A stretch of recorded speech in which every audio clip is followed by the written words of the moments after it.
Absolute beings who had created countless universes since time immemorial in search of infinity, these beings possessed a power beyond any limits of imagination, and their desire for knowledge was inexhaustible. The absolute being kept on creating more and more creations, and so laws, souls, and various matter were born, but nothing could dispel the boredom of the absolute. He began to watch the warfare of the creatures he created, studying their conflicts and intrigues. In every battle, in every clash, he sought answers to the questions that had troubled his mind since he began to create universes. He was also interested in the destructive power of these creatures.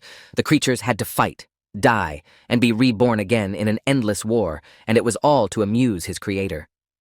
This was the case until the unforeseen happened. An absolute being watching the battle was destroyed by his own creation. Absolute beings from other dimensions, upon learning of this, gathered together, turning their gaze to the world that had lost its creator. The death of their kind by a creature born of his hands is a dark omen. In these shadows, echoes of past evil, lies the true power of created beings. However, this fact did not excite the absolute beings. They only had one thought: the power that lost its owner would belong to the one who would be the first to take it away. The young boy Suho said that he had been accepted into the Korean National Institute of Arts. He still couldn't believe it. His friends couldn't believe that he was telling them the truth. They thought it couldn't be. Their facial expressions changed a lot. They didn't want to believe it. They doubted that such a rude person could pass the Art Institute entrance exam. One of them cried and said that he should have retaken the exam. Suho laughed with them and said that he finally had freedom from this hell. But suddenly he heard someone behind his back congratulate him on passing the entrance exam and asked if he got into the Art Institute. He turned around to see who it was. Suho saw that it was Kim Sung-chul, who approached him again. Kim Sung-chul said that he didn't think he had a talent for it. He was wondering since when did he become good at drawing. But the guy got mad at him. He told him that his name wasn't Kim Sung-chul, but Lee Yun-chul. But Suho didn't care that he was mad at him. He pretended that he didn't mix up his name on purpose. He said that thanks to Suho, his plan to go to a high school failed. Suho replied that thanks to him, he was able to graduate. The other students noticed that Yun-chul was provoking him again. They realized that it wouldn't be long before they would have graduation, yet he continued to act like a child, ignoring the maturity and responsibility that was already required of him at this important moment. The students couldn't understand why Yun-chul was picking on a man who was trying his best to live a happy life after his parents disappeared. Lee Yun-chul wanted to hit him. He shouted his name loudly and started to attack him, but Suho stood still. He was completely calm, and sure he could repel his attack. Suho reacted incredibly fast to his attack, striking him back, which made Lee Yun-chul fall to the floor. Leaving Suho told him to be quiet until graduation. But suddenly Lee Yun-chul stood up, determined and ready to continue the fight. His eyes blazed with determination, and he made it clear that he had not given up yet despite the difficulties. He told Suho that he was not hurt at all.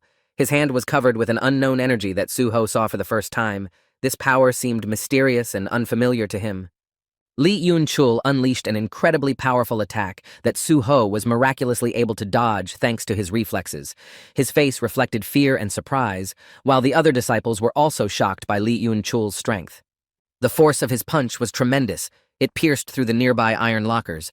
Suho, who was lying on the floor, was in a complete daze and couldn't do anything, completely paralyzed from terror and shock. Lee Yun-chul's entire body was shrouded in a brightly glowing aura that emanated from him with incredible power. He looked truly formidable and powerful, capable of crushing any obstacle in his way. 2 years had passed since that incident. Suho was already a second-year university student. Walking down the street, immersed in his thoughts, he often remembered that day. He heard a man telling the passers-by that all the classes in the main building had been moved to the neighboring building and asked all the students to go there. Suho thought that the hunters were currently conducting a gate sweep and noticed the guards telling everyone to stay away from the danger zone. One of them asked how long it had been since the hunters had arrived. The staff member replied that it had been a little over an hour, considering the gate was rated as D-ranked. They should have arrived soon. Suho heard an announcement stating that only hunters could approach the gate. He thought that there was a new gate again, given the increased precautions and strict restriction on access. He remembered that 3 years ago, strange gates had started appearing all over the world. And since then, things had changed. Their former world no longer existed. The gates worked as doors leading to a dungeon, from which demonic beasts would emerge after a time, destroying everything in their path. But at the same time with these, changes occurred in the people themselves. There were people able to control magical energy. Such people were called awakened. In their rapidly changing world, the chaos, which felt like it should have lasted for a long time, ended much sooner. An awakened man named Jin Chul created an association of hunters, gathering all his kind together, and founded the specialty of hunters. Thus now, all people were divided into two groups. There were the awakened, and there were the ordinary people who couldn't awaken. While some had to break through obstacles like ants, others had it fall straight from the sky into their hands. In this system, the ants were clearly aware of their boundaries. Suho realized that no matter how hard an ordinary person tried, he was no match for even an awakened E-rank hunter. But if the hunter didn't close the gate, this world would be destroyed. In other words, people couldn't survive without the awakened ones. But the hunters could manage without the ordinary people. Suho was grateful to the hunters for this, that the unawakened like him could live peacefully. And yet he felt anxious whether he could get used to what he couldn't have. It all started from his parents missing, to depending on others for his right to survive.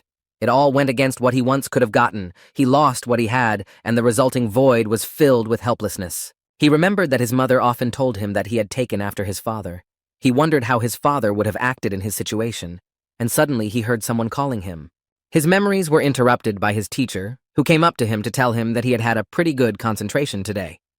He looked at his drawing and asked if it was interesting to draw like that. Suho replied that he just did it without thinking, to which the teacher replied that his ant was quite ingenious for an insect. But looking closer, he said that it was not just an ant, but a human ant. Suho looked at his painting and could not understand why he had drawn it in the first place. All of the staff who were fencing the gate saw that the hunters were coming back, and everyone had to get ready to meet them. The people gathered around the gate noticed that the atmosphere around them was relaxed, which meant that their raid was a success. One of the staff members thanked Hunter Kim Jong-soo for their work, to which he replied that the dungeon had been successfully cleared, and he had information to pass on to the association. He said that they had found a new species of demonic beasts. They were humanoid-like creatures that spewed blue flames from their eyes and mouths. They used claws and fangs, but their killing power was low. The hunter said that he was a little hurt, but since no complications had been revealed, they were just harmless monsters. And yet, they definitely hadn't met such demonic beasts before, so he was glad that they weren't dangerous. When he told them about the new beasts, the staff asked him to detail everything in the association report. Suddenly, blue flames appeared from the hunter's wound, and the hunter felt a sharp pain. He let go of his sword and hands. It was as if an unknown force enveloped him. He lowered his head and froze. The staff member noticed that his eyes were sparkling with blue flames. He called out to him, but there was no response from him. Before the employee could speak, the hunter turned around and attacked him. He was under the power of the blue flame and could not resist it. It destroyed the employee standing next to him. The hunters who were walking behind him were shocked that their leader had destroyed a man who posed no threat to him. They realized that the flames in this dungeon were not ordinary. It had infected the hunter, after which he could infect anyone he would bite. The people panicked and began to retreat from the gate, terrified that the hunter had just destroyed a human. They feared that he might turn against them, and quickly searched for a safe place. An unexpected noise outside interrupted the drawing class, and the students went to the windows to see why people were shouting. Suho raised his head and couldn't understand what was happening there. Looking through the window, the students couldn't understand why people started attacking each other. They were all enveloped in a blue flame that was driving them crazy. They noticed that their eyes were glowing blue, which meant that it was definitely demonic energy. They thought that the dungeon had not been cleaned up. The people outside didn't know what to do. Some were trying to find a safe place and stay away from the blue flame-possessed people. Others were shouting that they should have waited for the hunters who could save them. One of the students told Professor Lim that he was also an awakened one and asked him to do something, to which the professor replied that he couldn't help. He was only an E-rank hunter. Suho noticed that one of the hunters engulfed in blue flames was heading straight towards them. He managed to warn everyone to run away from the windows quickly and find a safe place. After his words, the hunter's body burst into the classroom window and began to destroy all the people present in the classroom. Suho turned around and began to run away, shouting for everyone else to do the same. Suho, while running away, noticed that one student was lying on the floor crying in pain. She couldn't escape from the classroom. Her legs were injured. She was begging to be helped to get out and escape. He didn't know what to do and how he would be able to help the girl. He turned around and rushed to run further. He shouted to her that he ran for help and would definitely come back for her, but already with the hunters. Suho ran and could not understand who he could call for help. He thought that he had left the girl to her doom, but he realized that as an unawakened man, he could only do one thing. He closed his eyes and thought that it was all because of that stupid awakening. But if he only blamed the situation, nothing would change. He realized that it was up to him to find a way out of the situation. Suho closed his eyes and thought about what his father would have done in his place. He turned around and saw the possessed hunter already approaching the girl. The girl was screaming and calling for help, but there was no one around her. She saw that she was being attacked by the hunter. She covered her face with her hands and started screaming loudly. Suho came to her rescue, and with the help of a fire extinguisher, he was able to repel the hunter's attack. His brave act saved her from imminent death. Suho knew that in his place, his father would have done the same thing. He would not leave the girl in trouble and would have saved her. Then Suho received a notice that he had fulfilled all the conditions of the secret quest Courage of the Powerless.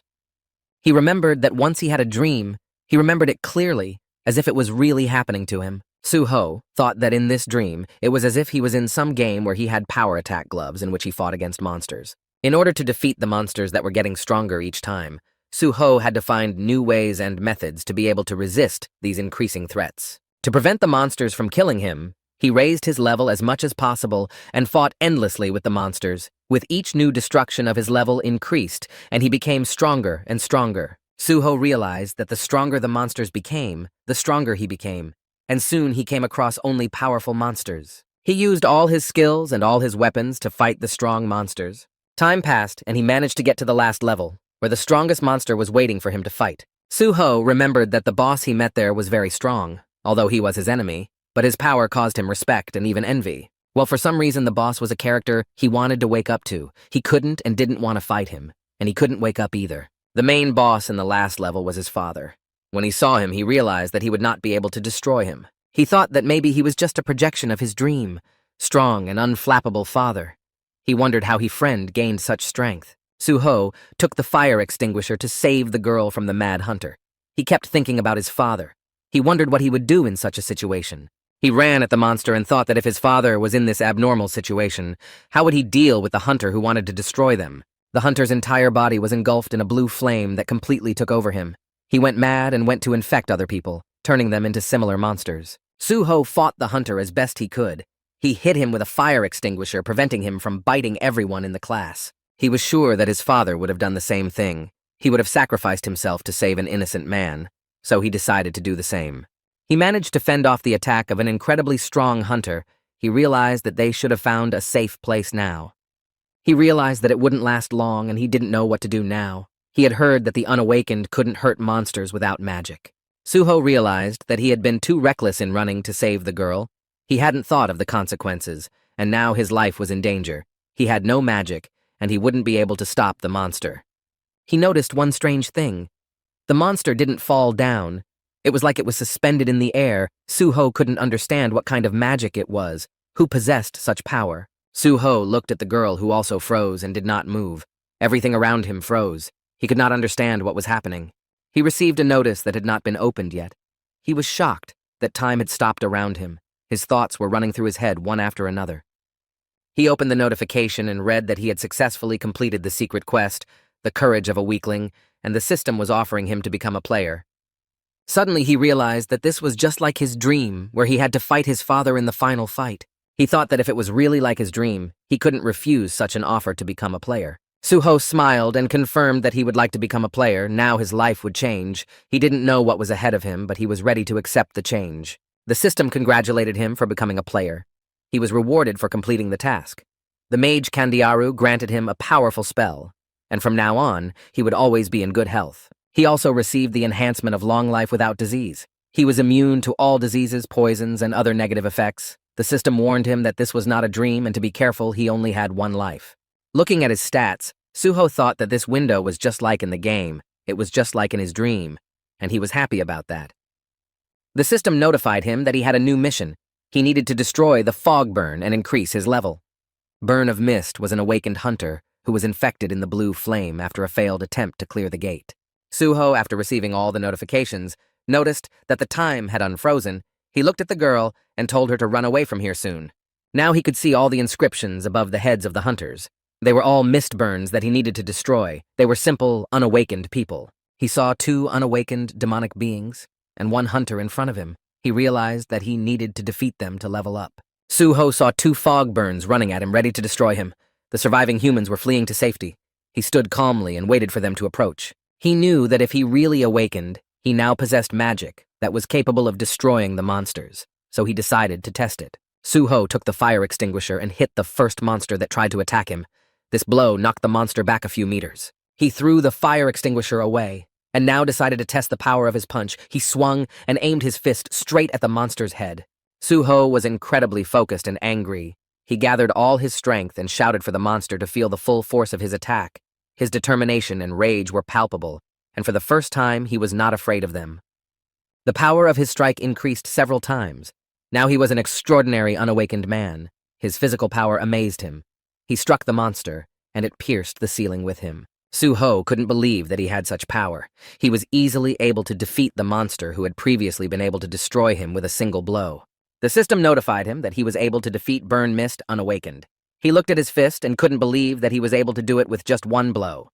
The monster saw that he was standing still and decided to attack him, but Suho was able to dodge and counterattack him, which destroyed the monster. The system confirmed that he was able to defeat the second monster and his mission was complete. He was incredibly happy that he had such abilities. Suho was able to level up. He had successfully completed the training where he had to destroy the fog burn and level up. The system gave him a reward for completing the task. He couldn't think that this was actually happening to him.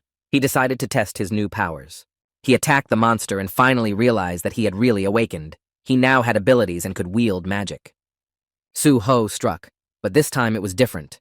The monster took his blow as if it didn't feel any pain.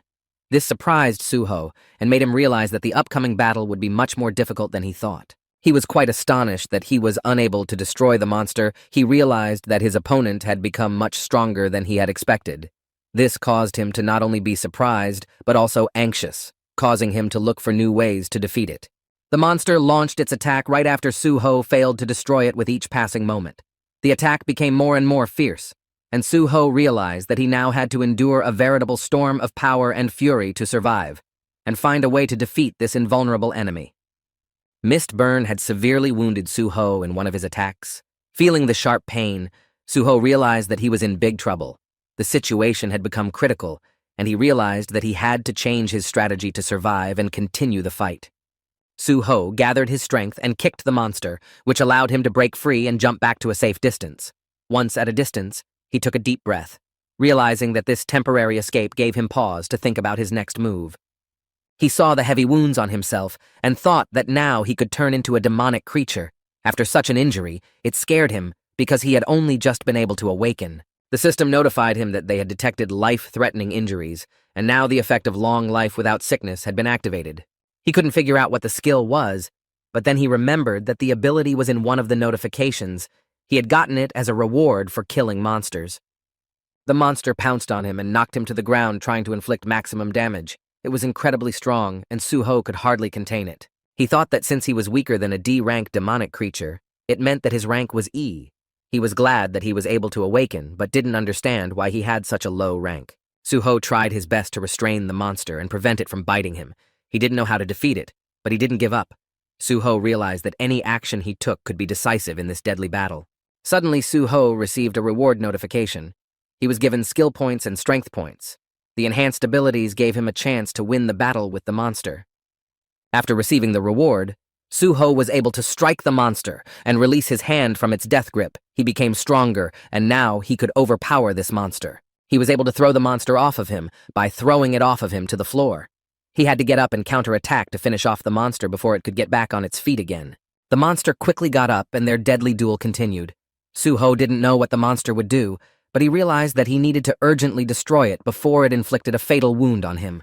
Suho started to attack it and gave it a heavy and powerful blow. This attack was so strong that the monster recoiled, clearly stunned by the power of the blow. He continued to pursue his target, leaving the monster no chance. But the monster took all the blows and still tried to destroy Suho, who couldn't believe that the monster was able to attack him back after receiving such heavy blows. Suho thought that even with such strength, he couldn't overpower the monster. He decided that the skill points given to him, he would have to invest in strength. He invested the skill points and his strength increased. He thought that this would be enough to defeat the monster, who was an incredibly powerful opponent. Suho thought that an awakened who had increased his level, he had never heard of such a thing before. The rank of an awakened was determined upon awakening, and it was impossible to overcome this rank. He dodged the monster's attack and prepared to attack it. He didn't know that he determined the ranks of the unawakened as well. But that was the least of his worries right now. He had a dangerous monster to defeat. Suho thought that apparently he had the power to go beyond this unfair system. Feeling a new power and capability, he felt that he was now able to overcome the limitations and change the course of events in his favor. He struck another incredibly strong blow. After he increased his strength, the monster flew several meters away and could only stop when it hit the wall. Suho decided that it could not be given the slightest chance. He started attacking it before it could get up, and his strikes reached their target and were much stronger than the past attacks. There was no stopping him. He delivered blow after blow, and the monster could do nothing. It did not defend itself, and only took all the blows. After a series of monstrous attacks, Suho struck it in the hope that he had managed to destroy it. The tension and fatigue was making itself felt, but Suho was determined. Suho was breathing heavily. It was becoming difficult for him to continue the battle. He approached the monster's body to see if he had succeeded in destroying it. The system notified him that he had defeated the monster. He was able to increase his level by several levels. The enhanced abilities and new abilities gave him confidence, and he felt that his efforts were not in vain. Suho decided to sit down and rest. He needed to catch his breath.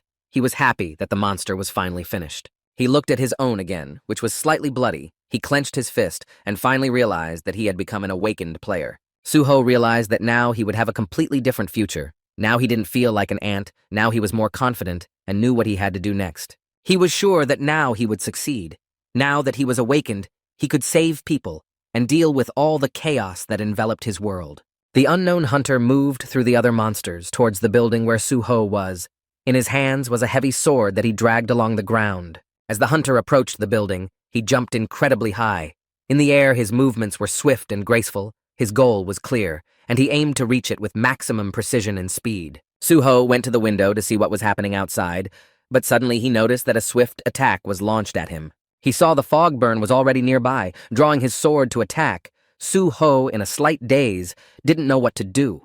He had to find a way to avoid being hit and work out a plan of action to avoid falling victim to the swift attack. He was attacked by an incredibly strong monster. It was a Mistburn awakened. It was C rank, and stopping it would be quite difficult considering Suho's own rank. Burn Mist launched an attack that sent piles of rocks flying down. The debris piled up all around, creating clouds of dust and chaos. Suho needed to quickly orient himself to avoid the effects of the attack and find a way to continue fighting. Throughout the city, an announcement was sounded to the residents that was very important, and it came from all corners of the city and was repeated more than once. There was an escape from an underground prison in the Korean University district. Residents in the surrounding areas were to evacuate immediately. The soldiers stood on one of the rooftops and watched what was happening below.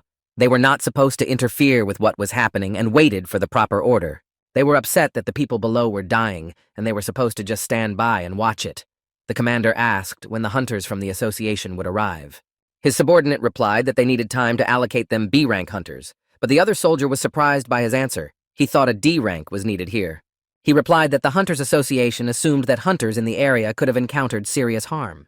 Looking over the list of infected hunters on his tablet, the soldier saw a familiar face and couldn't believe that he was also infected.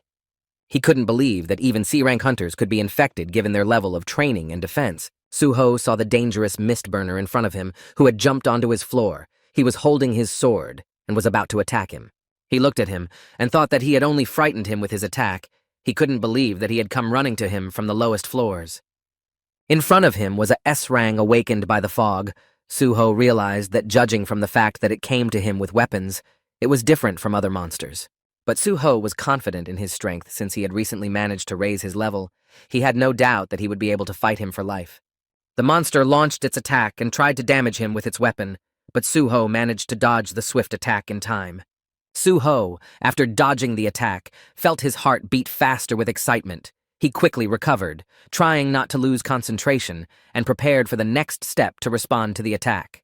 The monster did not launch another attack, leaving Suho in the dark. This temporary lull only increased his tension, and he tensely waited to see what would happen next, preparing for the monster's possible attack. Suho thought that he was a psychopath. His cruelty and unpredictability made him feel uneasy. Suho realized that he was facing an enemy whose motives and habits were difficult to understand, making him even more dangerous in this intense battle. The monster once again drew his sword, intending to attack Suho, who was standing near the wall. He was incredibly strong and vicious. He was ready to destroy anyone who would stand in his way. As soon as the monster made its attack, Suho threw a fire extinguisher at it, which the monster chopped in half. and its contents filled the entire room. The entire room was shrouded in a thick fog that was formed after the recent attack. It made it difficult to see. Suho, in the midst of this darkness, felt the tension building up, and knew that any move he made could be decisive in such conditions. He decided to take advantage of the situation and escape from the room while he had the chance. He decided that the monster was too strong to continue fighting him. Suho thought that it was too much to have such a monster. There was a reason why his awakening level was divided. He realized that he needed to hold out until the other hunters came. He tried his best to leave the building, but there was already a monster behind him who saw where he was headed. Suho was not going to stop and continued to run. The monster was smiling sinisterly. His eyes were burning with an eerie, evil light. His confidence and hatred were evident, and his every movement radiated menace. Suho realized that now he was going to face even more danger, and his every action must be carefully calibrated. He turned around and saw that he was being chased by the monster. As he ran past the window, the monster suddenly stopped and looked through it. He saw 3 people on the roof who stood quietly unsuspecting and didn't even see him. On the roof were 3 frightened girls who were sure that they had to wait here until the hunters came, but they did not know if they would come to save them. The monster decided to change his target and started to attack the 3 girls who couldn't resist him or escape from him. He was about to give them a fatal blow. Suho stopped and saw that the monster was no longer chasing him. He also saw that he had jumped out the window, and he realized that he was now attacking someone else. The monster did not manage to hit the girls with his sword, who started to run away in panic, their frightened screams spreading throughout the city. Suho heard the screams and became incredibly angry. He realized that he had to find a way to resist the strong monster, not flee. He ran and jumped after the monster. He thought that he did not have time to wait for the hunter. The monster did not stop at anything, and only he could save the girls. The monster didn't notice Suho jumping out after him, and was stunned when Suho suddenly attacked him from the back. Suho took the moment to strengthen his position and prepare for the next step in the battle. Suho was determined. He realized that he had to stop this monster before it destroyed most of the people. His attack only angered the monster, who, as if he didn't feel the strong blow, turned around and attacked him with his sword.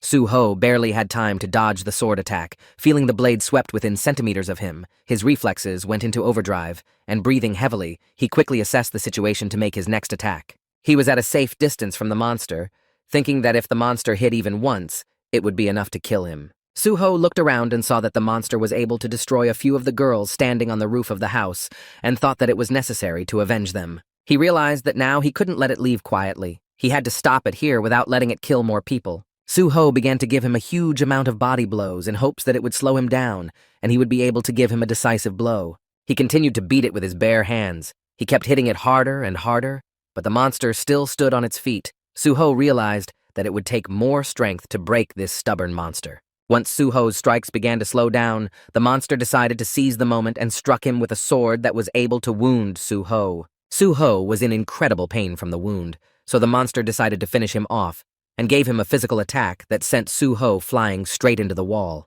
The monster approached him to deliver a decisive blow and destroy him while he sat on the ground unable to recover. Suho saw that his health level was low. He felt that death was near. He would not be able to continue the fight. He thought that he had lost this fight, but he kept thinking that he was lucky that he didn't die immediately. He thought that the system didn't want him to fall at the hands of the monster yet. The monster suddenly began to laugh evilly. He realized that he had already been able to defeat Suho, and this realization gave him even more evil confidence, making him an even more dangerous opponent. Suddenly, Suho felt a strange tingling sensation inside him. This sensation was unusual and seemed to penetrate him to the core. He realized that something had changed in his body. He raised his hands and thought that these new sensations could be related to his abilities or unexpected powers that he had not yet fully realized. These sensations intensified more and more, leaving Suho stunned. Each tingling sensation was like an electric shock. It took over his mind and body, causing mixed feelings of fear and curiosity. Suho was immersed in this inexplicable state, trying to understand what was happening and how it could affect his future actions in battle. But the monster was already close and attacked him. The system notified him that his level of fatigue was he slowly began to lose consciousness. He could no longer defend himself and continue the fight with the monster. Suho thought to beg for mercy. As the monster approached him to destroy him, the roof of the house suddenly began to crack, and after a moment was destroyed. An unknown monster destroyed the roof. Suho could not understand what kind of creature it was, but he was sure that it had appeared in time, thus saving his life. Suho and the monster collapsed down from the roof. Suho had no strength to stop his fall and was rapidly approaching the ground. He realized that he could not avoid the impact. He fell to the ground with all his might, punching the ground with him. The huge impact created cracks and knocked out pieces of earth. The monster also couldn't avoid falling. Suho, immersed in the darkness and dust, felt his strength draining. He was already bleeding to death. He thought that he was saved by an ant. Before waking up, he was an ordinary man who often drew them. It was him that Suho thought of at the threshold of death. The ant confirmed that he was the one who saved him. He apologized for arriving too late. Now he would not let the monster destroy him. He looked at the monster that had crippled Suho and brought him to the brink of death and was ready to avenge him. He realized that the monster was too weak for him. The ant was extremely angry at the monster. He thought they were insects that had ruined the health of a noble man like Suho. He was able to easily destroy the monster with one deadly attack, after which the monster shattered into small pieces. The monsters walked around the institute looking for new prey to destroy and infect them with blue flames, so that they would continue to create the same monsters. One of the monsters saw a living man who was standing with a mop in his hands. Unsuspecting, he was immersed in his thoughts and did not realize the approaching threat. Seeing the monster, the man was frightened and froze on the spot. His face turned pale with horror, and he could not understand who or what it was. So monstrous, panic seized him, and he frantically tried to think how to save himself, but fear paralyzed his actions. He threw the mop and started to call for help. Grabbing his head with his hands, he lowered his head down and didn't see that the monster attacking him had been destroyed. Well, at that moment, all the monsters were destroyed in a matter of seconds, and there was a huge echo throughout the city as BR began to emit a wave of magical energy.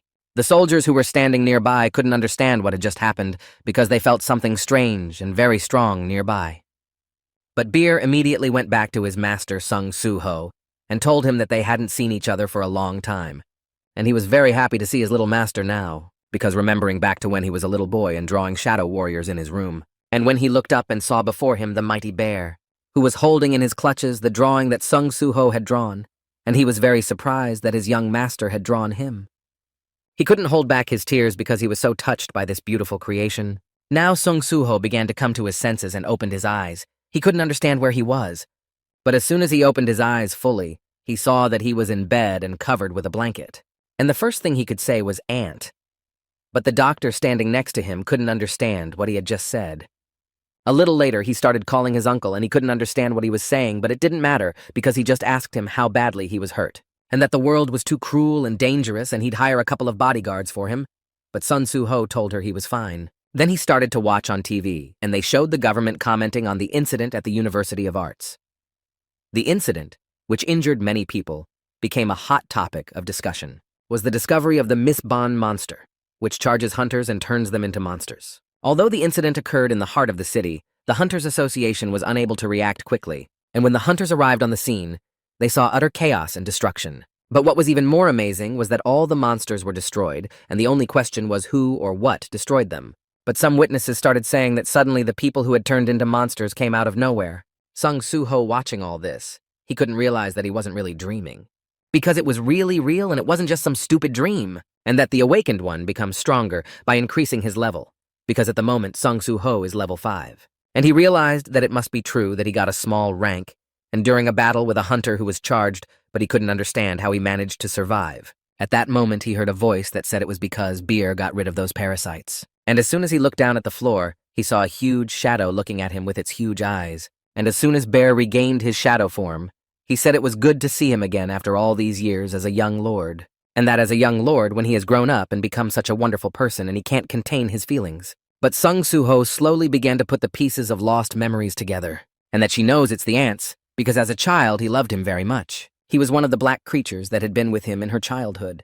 But he couldn't understand why he could only remember it now, and Beer said that the young ruler had crossed the measurement boundary to meet him. But still Sung Suho couldn't understand why he had lived with these black creatures as a child, but now he was asking himself too many questions. For now what was more important was his memories. He was bigger, but Beer replied that traveling through a dimension requires a lot of mana and came out. He was big and intimidating, but the card system indicated the level of a soldier. And as soon as BR found out that he was down to a common soldier, he was furious. He didn't like that he was down to a common soldier. Sung Suho immediately got to his feet and started to say that he was feeling better and that it was really his doing. To which BR replied that it was true no matter how you looked at it, he was a great healer. And his original mission was to dispel the Shadow Seal. But it seems he's already broken it of his own free will. Indeed, his young ruler. But Sun Suho couldn't understand what this seal had to do with him and us. But Beer began to explain that he could accept that all he had seen was what he had really lived through, and he had become much stronger since he had fought him last.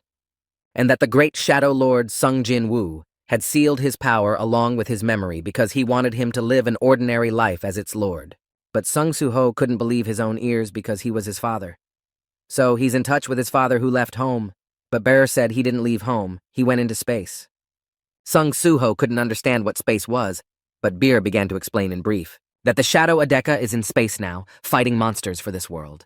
And his father is defending their world with his own life fighting powerful beings. More specifically, he's fighting against the powerful and the tariffs. Itarimi is a creature who is trying to take over their world by sending his apostles to bat, and his father and Beer fought.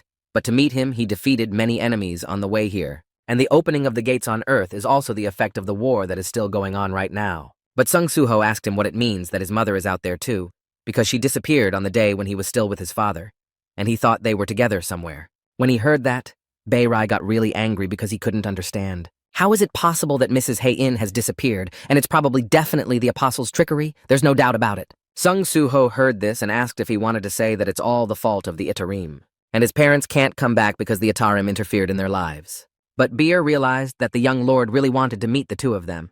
Sung Suho replied that of course he wanted to. And now there's only one way to get stronger to save his mother and meet his father. But Beer said that because of the Dark Lord's war, he can't return to Earth. So the young lord needs to become stronger to find and rescue Hei in himself. And now they will use this key to raise his level. And at that moment, a notification window appeared that showed that he has a new quest shadow test. He is the son of the Great One. Now all his innate abilities are sealed to deal with this great power. He needs to prove his qualifications and enter the Dark Dungeon and prove his abilities. And this item is the key to the Dark Dungeon. This key will allow you to travel to the Dark Dungeon. It can be used in the shadow of the Sacred Protector. Beer immediately said that the young master must insert this key into his own shadow. And as soon as he did so, shadow gates began to appear in front of him. And in the shadow gate, there was a portal that he had to go through right now. Beer briefly told him to go in and get back his powers that belonged to him alone. But Sung Suho, thinking about it, couldn't quite believe that there's a cosmos, a war of the gods, a lord of shadows, and it all just doesn't make sense. But now all he has to do is gather his strength and save his mother and father. Because if he can only face them when he's stronger, he decided that he would level up as much as he could just to get strong enough to fight. Bear behind him was very excited by this speech, and started to remember when his Shadow Lord told him to go to the ground and break Song Suho's seal. And BR said that he was talking about the seal of the Shadow Lord, to which Sun Jin Woo said that the Itarim could invade the earth as well, and he should return his son's memory to the seal and let him protect the land. Otherwise, he should act at his discretion depending on the situation on Earth. Bear finally realized that if this task was entrusted to him, he would stay by the young lord's side and help him level up. And at that moment, Sung Suho began to enter the portal, and on the other side, he slowly started to come out of it. And Beer began to explain that this is the abode of the dead, where no living person dares to enter without the master's permission. And this is the dark dungeon in which it is inhabited by many creatures. Sung Suho immediately realized that it is a dungeon of shadows and looks more like a ruined city than a dungeon. But suddenly he couldn't understand why he felt uncomfortable here. But it also seemed very familiar to him, as if he had been here before. But at that moment, his thoughts were shattered by the notification system, which started showing him a status window. And it said about the leadership of the task of survival in the Dungeon of Shadows will never recognize such a weakling as a master in his lands. He must hold on for the allotted time and prove his competence. Sung Suho read the notice and realized that she had allotted him an hour. And as soon as the trial began, a creature appeared behind Sun Suho. That didn't hesitate for a second and started to attack him in the back. Sung Suho sensed its presence and swung around and kicked the goblin, causing it to fly off to the side. Sung Suho realized that he had to keep his eyes open because this goblin had come out of nowhere. But when he looked closely, he saw that it wasn't just any goblin, but a scout goblin. To which Brer said that if the scout was here, there were other goblins around, and that he should deal with him before he called his friends. Suho rushed into battle, but Brer warned his young lord that of course there were goblins, but that he should not be so careless. He immediately told Suho that he didn't even have a name or color, and that this goblin was weaker than him by several times. Grabbing his hand, Suho started to squeeze his hand harder, and taking the goblin's stone axe out of his inventory, he began to attack the enemy. And in a matter of seconds, he destroyed the goblin with a single blow. Then the notification system began to show that he had destroyed the goblin scout. Sung Suho immediately told Baru that those who are stronger than him have different colored names, But at that moment, the two of them together began to hear a strange sound. And as soon as they turned around to where the sound was coming from, they saw a goblin sitting on the roof calling out to his friends, which made Sung Soo-ho angry because he realized there was another scout. And just a minute later, other goblins with yellow-colored names showed up. The goblin captains also arrived after the others. And seeing all this, Sung Soo-ho started to ask BR if he could help him, and he replied that he said he was willing to fight. But he was too far away from the Overlord, so he couldn't replenish his magic power, and so he had to save his strength. And besides, if he participates in the battle, the amount of experience points he'll get will be greatly reduced. Sung Soo-ho immediately realized that means he won't help. And at that moment, he started to use a skill and decided that he would try to do it himself. The goblin axe that was behind him began to rise into the air. And with it, the battle axe flew towards our hero, which at the same moment, he started to use the skill and control it in the air, destroying all the goblins on his way. Because with the help of his skill, which is indicated in the status window as if he had acquired an invisible hand. But at that moment, an arrow that flew towards our hero flew near his head, but he raised his hand in time to catch it. He looked up. He saw that the arrow that came was from another goblin who was standing on the roof, and pulled his magical bowstring and started to pull the arrow back. In just a second, the goblin archer was destroyed. As he watched the battle, he realized that he was adaptable. And this unusual birth of a hero from myths similar to the childhood story of the Little Lord. The Little Lord was free to use the power of the Lords, but this power was created to destroy everything, so it was harming the peaceful world. But now that the apostles are invading the land again, the Little Lord's village is finally beginning to blossom. And at that moment, Sung Soo-ho hung up his level, and he realized that the ruler's strength he could raise no more than a kilogram. But at that moment, another goblin came behind him and attacked him in the back. Smiling evilly, the goblin was pleased to have wounded the young Shadow Lord. But at that moment, a retaliatory strike came in and killed the goblin in a matter of seconds. Bear noticed this and started asking how he was feeling.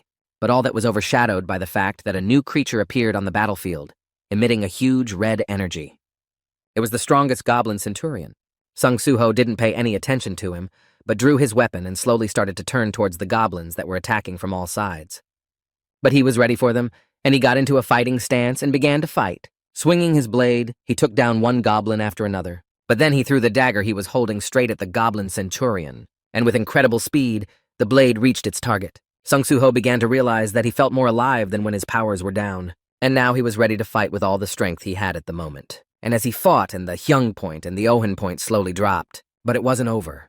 He fought with all his might, and he was sure he could beat it and hold on for 4 hours, because it was the only good chance he had to level up against tough opponents. And just a few minutes later, the notification system showed that he had learned the resilience skill, and his level had been raised. Soon after that, he managed to take out all the goblins that were in his way. But also the notification system said he had minutes to complete the mission, and Bear said that he was doing great, and he had no doubt for a minute that he would pass the challenge.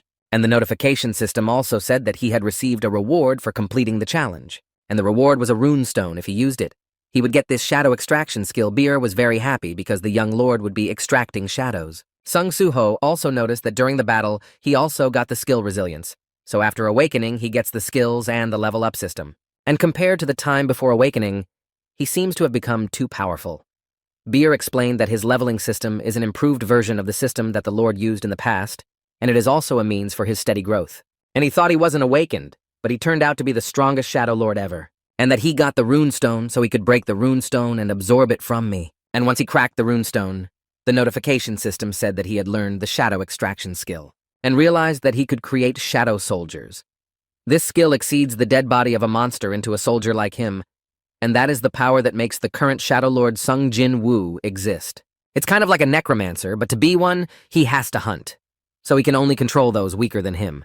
And he's heard that the summoning skill isn't very popular with hunters. But as soon as he wanted to extract the shadow, the notification system prompted him to name the command for the shadow extraction skill. Sung Soo-ho realized that he needed a special command to extract it. Beer started to suggest that the command should be something intuitive and intuitive. But after a moment of thought, Sung Soo-ho used the same phrase as her father to rise up. And as soon as he gave the command, the shadow began to gather and rise. And then Sung Soo-ho saw a small green hand appear on the wall. And as soon as the preparations were finished, he saw the first level shadow goblins appear. He couldn't believe his own eyes that this was the extraction, and that it wasn't as bad a skill as expected. Initially, soldiers who only shadow extraction were a little weaker than when they were alive and smaller in stature. But also, the notification system showed that they would disappear after 24 hours, but BR was surprised that he didn't have the skill. Shadow power affects intelligence and level. Also, so this will be a really useful skill in the future. It's an incredibly good skill. Sung Soo-ho realized this and told him not to be upset. But now he realized that he hadn't eaten in a day. His stomach started to growl. He started asking Bara how he could get out of here, and he said that with the key to the shadow dungeon, he could get out at any time. So they decided that they would go and eat. A little while later, Sung Soo-ho was sitting in her hospital tent enjoying her meal. He also had no idea that hospital food was so delicious. Beer, watching him, said that his little overlord, he will explain to him what to do next, and they are given only 3 tasks. The first is to protect the Earth from demons from outer space, to which Sun Soo-ho suggested they go into the dungeon and catch demonic creatures. Beer also confirmed that as they hunt the creatures, their level will increase, and the stronger they are, the safer the Earth will be. 3 is to find his missing mom. And is there any way to find out where she is? Asked Sung Soo-ho. But Beer said that if they keep catching these creatures, maybe they can find a clue, and eventually they need to go to the dungeon. And the final 3rd task is the most important one. BR has to regain his strength because he doesn't like the regular soldiers and he wants to show him all his enemy power. But Sung Soo-ho started asking what he should do to regain his strength, and BR replied that he could absorb some of the knowledge and magic items. It used to be an ineffective way to use the item, thus becoming a shadow soldier. But since he can't get magic power, there's nothing left for him to do. He can eat something magical anyway, so Sung Soo-ho decided that he had to go to the dungeon anyway. And now they're going to prepare. But to enter the dungeon, the Hunters Association will determine the level of magical ability. And determining the level of magical ability, he's an awakened man who's raising his level. And now he has to check what grade he'll get, because it would be great if it was S rank. But the next day, when he went to the Hunters Association, the girl said that his magical ability level. And now he's the weakest hunter to be awarded an E rank. A little while later, he left the Hunters Association and decided he had to figure out something to get into the dungeon. BER started to say that he had heard that a hunter's level is determined by the amount of magic power, and the little lord he was focusing on increasing his physical stats would certainly prove to be inferior to his skills. But Sun Soo-ho said he shouldn't be comforted. It's more frustrating that way. And the shadow powers are evaluating the level of whether he can defend the land so early, but he still needs to raise his level. Because he heard that hunters of this rank can't just join the team, so entering the dungeon will be a problem. But there's one way he's going to check out right now. Because the capture team fights in the dungeon. And then there's the collection team that takes the body of the creatures. And then there's the extraction team, which is the extraction team. And that way, he can get into the dungeon. Except for the capture team, hunters of E rank, even with a rank, can enter the dungeon. A little later in the dungeon, workers started carrying magic crystals and bringing them out. Song Soo-ho, who was standing near the magic crystals, began to scratch his head because he had no idea that it was such a hard job. He turned around and began to tell another hunter, who was standing next to him, that he was thankful to know him, because he didn't know any other than him. This guy is a teacher's aide, and in the art department of a Korean university, he is also a self-awakened E rank, and that he was lucky to have him around because he was able to work in the dungeon. But suddenly the guy asked Sung Soo-ho. He started apologizing to him for giving him problems at the university, because there were no other awakened people there besides him, and he got scared and ran away. Sung Soo-ho recalled this situation when he was told that he was an awakened person and should do something, to which he replied that he had an E rank. Now he's apologizing for not doing anything at the time, but Soo-ho told him to raise his head because he's also an E-ranked awakened man. And the association says that E-rank hunters should run away as fast as they can when they encounter a demonic creature. But that guy was just surprised that Sung Soo-ho is also an E rank, to which Sung Soo-ho replied that his magical ability scores are equal. But that guy couldn't believe it was true because when he was running away, he saw Sung Soo-ho fighting a demonic creature on the roof. But now he couldn't realize if it was true and if he was wrong. And if his rank had gone up after the creature attacked, then he's really cool. But at that moment, BR appeared next to that guy and started saying that the little lord is cool. But the guy turned around to see whose voice it was, and as soon as he saw the shadow soldier, he immediately sidestepped and started yelling that there's a demonic creature here. Sung Soo-ho didn't understand why he came out of the shadows, but the shadow soldier answered that the little lord is now at the level of a weak ant larva, and so it would be safer if he stayed close to him and protected him. The guy started to get to his feet and asked if he had awakened as a summoned hunter, to which Sun Soo-ho replied that it seemed so. And there are a lot of hunters who have no skills at all, but he was lucky. But this guy had a skill, so Soo-ho teased him that if that's why he was running away from the monster so fast. But as soon as he spoke, the guy sat down and got nervous. Soo-ho said it was just a joke. And then he turned around and started telling Soo-ho that he had finally killed him.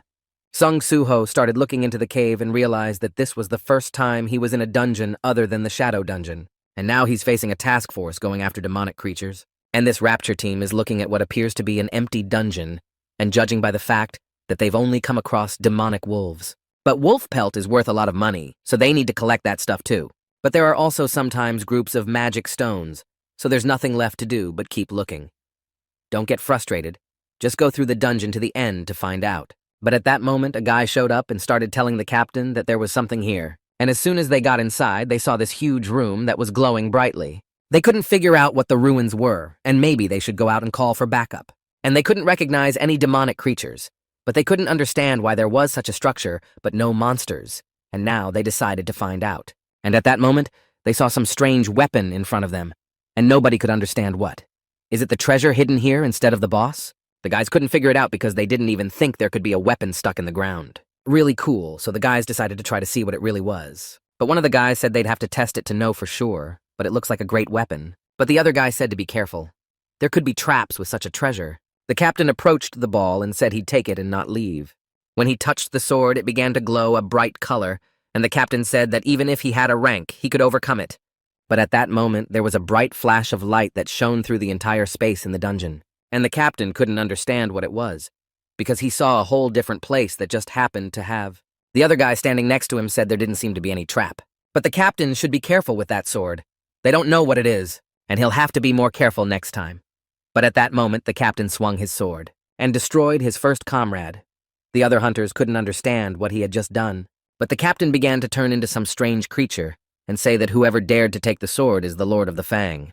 And now he must destroy all those who invaded the Fang Lord's domain. So the captain began to destroy one hunter after another. But in the other dungeon, the workers couldn't realize that they had just been closed. Sung Soo-ho started to show his comrade that he had the ability to summon goblins. The guy started to say that he had heard that these abilities only summon 1 or 2 creatures, and he had summoned 3. And that this guy's power was definitely abnormal. But he couldn't understand why he was so low-ranked. You can only summon 3, and to use shadow extraction, you need a body which is inconvenient, but you can just get goblin bodies from the dungeon and use them as free labor. Sung Soo-ho just now realized that shadow extraction is a really good ability. A hunter with a low rank is classified by the Hunters Association and cannot enter the dungeon alone since he started to divide the hunter's rank. A lot of time has passed, and more mistakes are made by the measuring machine. So when he hangs up the level, maybe his rank will be measured again. And also Sung Soo-ho started to tell the taker that if he remembers their 3rd mission, they can do it here, because he said that it regenerates if it eats something magical. I'll tell you how many magic crystals these crystals contain magical powers, and that it doesn't help with the loot anyway, so why don't I do it now? Song Soo-ho suddenly asked the bear, did the Overlord really show up here? Maybe something his father? But the bar replied that it wasn't like that. His father wasn't the only Overlord. If it was his father, his village would be rebuilt in a second. But this creature and that odor were something else entirely, and right now they needed to be wary. The other diggers who were in this dungeon couldn't figure out what that noise was coming from the cave. As soon as they turned towards it, they realized that all that rumbling was coming from the cave right in front of them, and then they wondered if they had any direction to where their capture team was headed. But that's when they started looking closer, and they noticed that some strange creature had begun to emerge from the cave. As they got closer, the diggers realized it wasn't human. And this is a demonic creature, but they could not understand where they came from because the hunters had recently entered the cave. At the same moment, they started to turn around and run with all their might towards the exit to escape. But one of the workers started waving at the demonic creature in panic, and although he was gripped by panic, he desperately continued waving his pickaxe. But the demon dog came closer and grabbed the pickaxe with its huge mouth. The miner, looking at the destroyed pickaxe, could not understand how this monster managed to destroy it in a matter of seconds. And at that moment, he realized that he was about to be finished, and with a desperate cry, he began to call for help from the other hunters. Just as the monster was about to attack the worker jumped back, at which point Song Soo-ho intervened and ran up from somewhere and hit the demon dog on the head with all his might. Song Soo-ho at the same moment shouted to his partner that he would buy them time and they should get out. Desperately, his comrade started to run away, with all his legs, and lastly said only that he was grateful to him. Song Soo-ho, for his part, started looking at the demonic dogs and realized that their names were highlighted in orange, and that meant that he was not at the same level as the mist burners in that women's university in Korea, but now he realized that he could handle them alone quite well, because he had already raised his level, and now he was much stronger than before. But suddenly, he felt angry and started telling him that he was ordering him to run outside. After all, he didn't have to help every time of his own free will, but his comrade replied in a desperate voice that he was all alone and he would try his best to help him. Song Soo-ho, on the other hand, turned his head and asked him to intercede if he was in danger, but he would still leave 3 goblins to protect him just in case. And now he took out his inventory and began to select the weapons he would use to fight against the demonic dogs. After all, this was the goblin weapon he had gotten in the Shadow Dungeon, and right now it would be better than a pickaxe. His comrade didn't understand. Could he really even summon weapons? And where did he get such abilities from? Without thinking long, our hero with all his might began to rush towards the demonic dogs. Not even a moment later, the notification system showed Song Soo-ho that he had defeated the steel-toothed raccoon.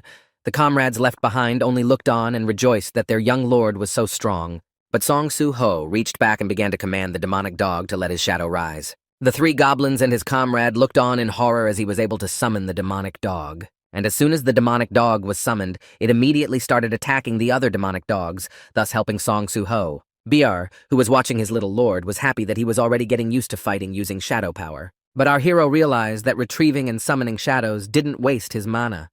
If he could summon more creatures as his magic power increased, he would have an entire region. Once he destroyed the demon dog, he immediately decided to summon it. The goblin who was standing beside our hero's partner watched with the same amazement as he summoned another demon dog. At this moment, the notification system once again showed that he was able to defeat the steel-toothed Riken, and he had gained a new level. But following that, Song Soo-ho began to summon another wolf, and this time it was the last one he had defeated. At this moment, his comrade began to ask Song Soo-ho, "What is this? After all, this is clearly not a rank E ability. How could he be able to resurrect demonic beings?" Song Soo-ho suddenly hesitated, as he began to realize that he had lost his temper this time, and he needed to quickly think of a way to talk himself out of it. Turning around, he said that this was basically rank E, but his comrade could not understand. Had Song Soo-ho intentionally registered under a false rank? Song Soo-ho suddenly turned around towards the cave where the demonic creatures came out of, and realized that he still had a task left and still had one enemy left. But he couldn't figure out what that enemy was since he had already destroyed all the Rakens. In the distance, he began to see a strange silhouette of a man and could not understand if it was his last enemy.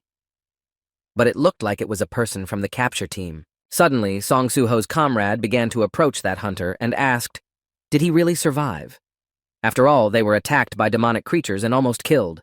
At this moment, the expression on the hunter's face changed, and the guys realized that now.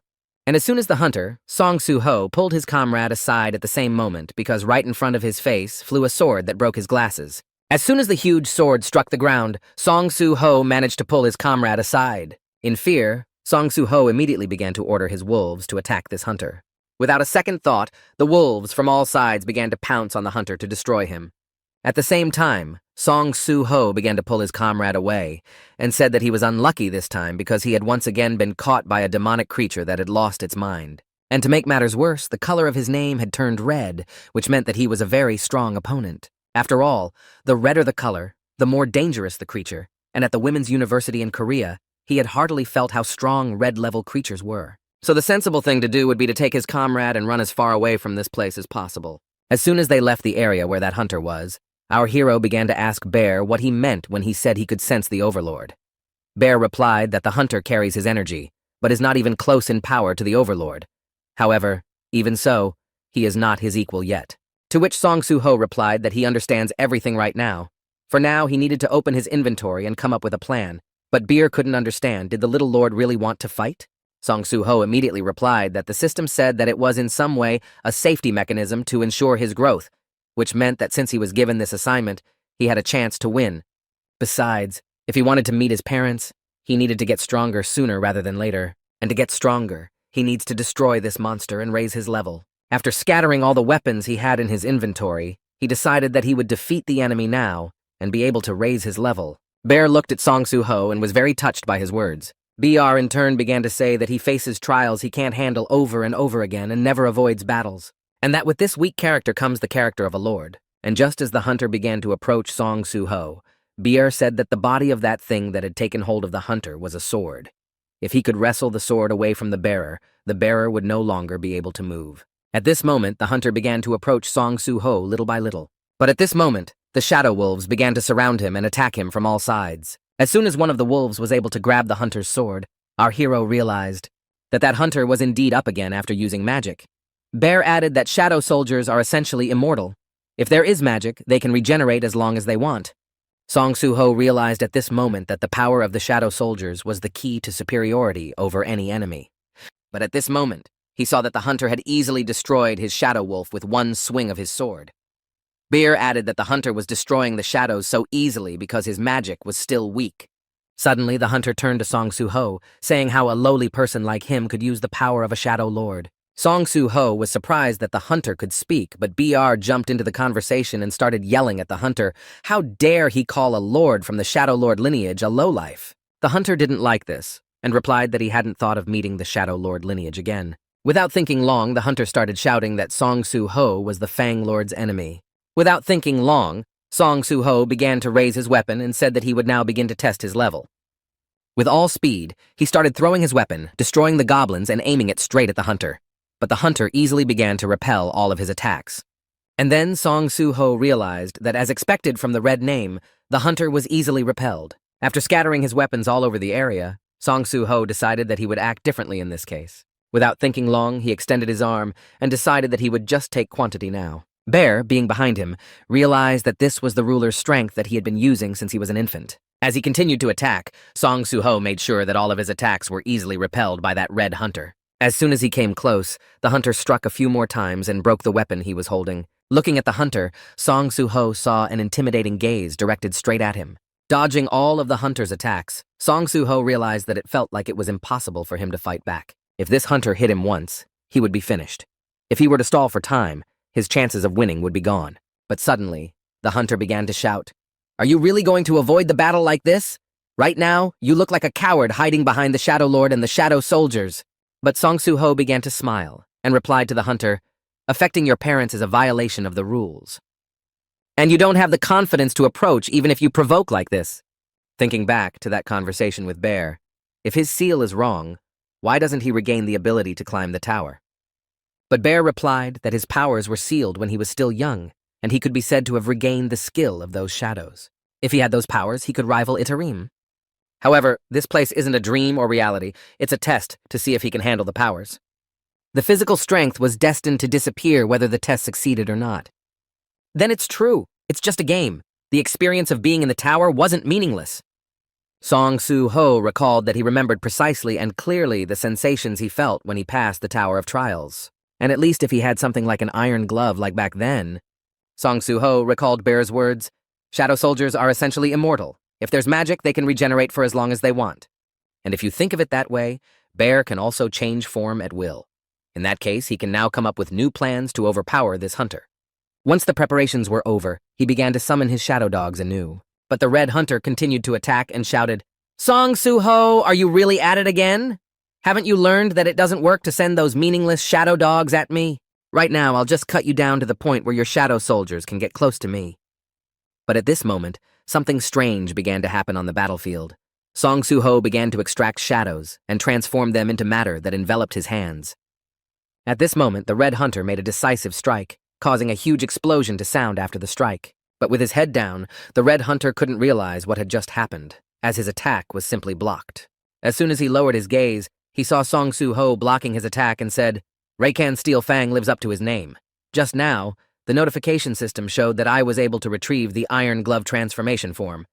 Song Soo-ho immediately realized that with this skill, he would be able to easily approach and deal with this hunter. As soon as they started exchanging blows, the entire atmosphere in the dungeon changed.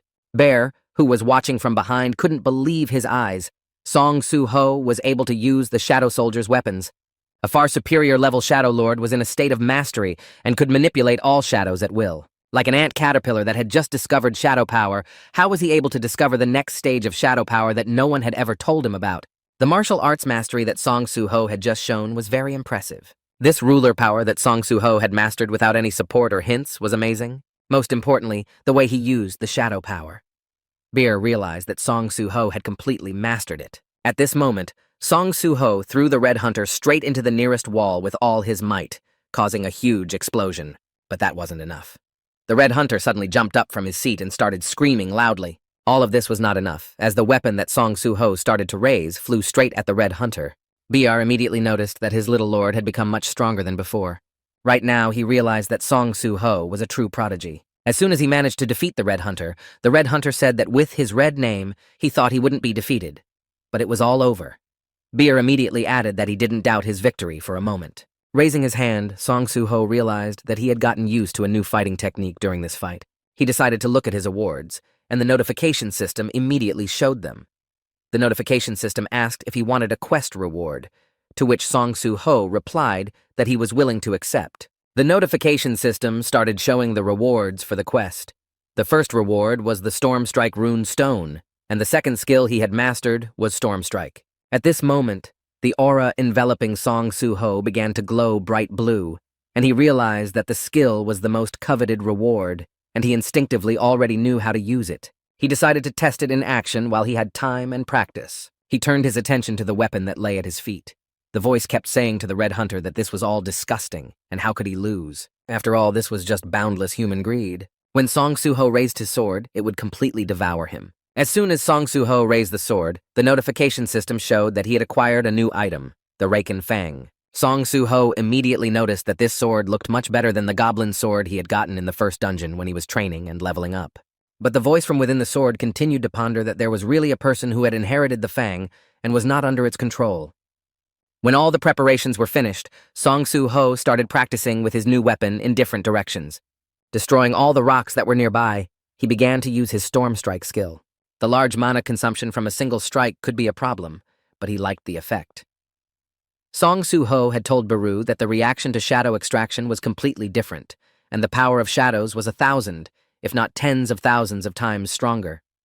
As soon as Song Soo-ho swung his sword for the last time, he noticed that his comrade started to come to his senses. Walking over to him, he asked if he was all right, but his comrade couldn't understand what had happened. Opening his eyes fully, he saw the Red Hunter who was lying next to him.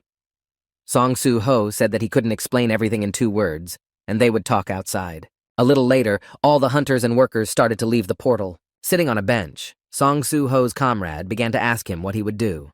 He replied that he was going to check if there were still survivors in the dungeon. As soon as Song Soo-ho entered the dungeon, his comrade couldn't understand. Did this guy really awaken with the summoning skill? In such a trifling situation, he couldn't understand when Song Soo-ho had become so strong. Although right now, it didn't matter anymore. Watching all the survivors who called their relatives to say that they were fine, most of them couldn't understand what had happened inside the dungeon. The guy sitting on the bench realized that what mattered was that all these people were alive because of Song Soo-ho. Meanwhile, our hero inside the dungeon started destroying all the iron demon dogs. Once he destroyed some of them, he told BR that there are still many more wolf monsters inside. Bear replied that they all counted as experience, and one should not miss them. Song Soo-ho turned around and started to wonder why the attack power of this sword had dropped drastically, but the voice inside the sword said that it was probably because it was helping the descendant of the Shadow Lord. Bayer began to explain to the voice inside the sword that showing strength against those weaker than him was a pathetic act. The voice replied that he had ever seen a hunter chase after prey that was weaker than he was. But still, Beer added that the young lord had defeated him, even though he was many times stronger. Song Soo-ho turned around and couldn't realize that he was now watching a talking bug and a talking sword, and he still couldn't get used to such a thing. A little later, he still reached the place where that sword was taken out from. After examining everything there, he saw that all the hunters who were there had been destroyed. The sword suddenly began to speak. "Everyone who entered here will be destroyed. My mission is to protect the Fang Lord's shrine." But Song Soo-ho took the sword in his hands, and with all his might, he shoved it into the same place from which it had been taken out. Turning around, he started to look at the destroyed hunter, but the notification system immediately showed him that the target for releasing the shadow was present, and asked if he wished to extract the shadow. Song Soo-ho immediately started to ask Bear if it was possible to use shadow release on humans, to which Bear immediately replied that if it was a destroyed body, any creature could become a shadow soldier.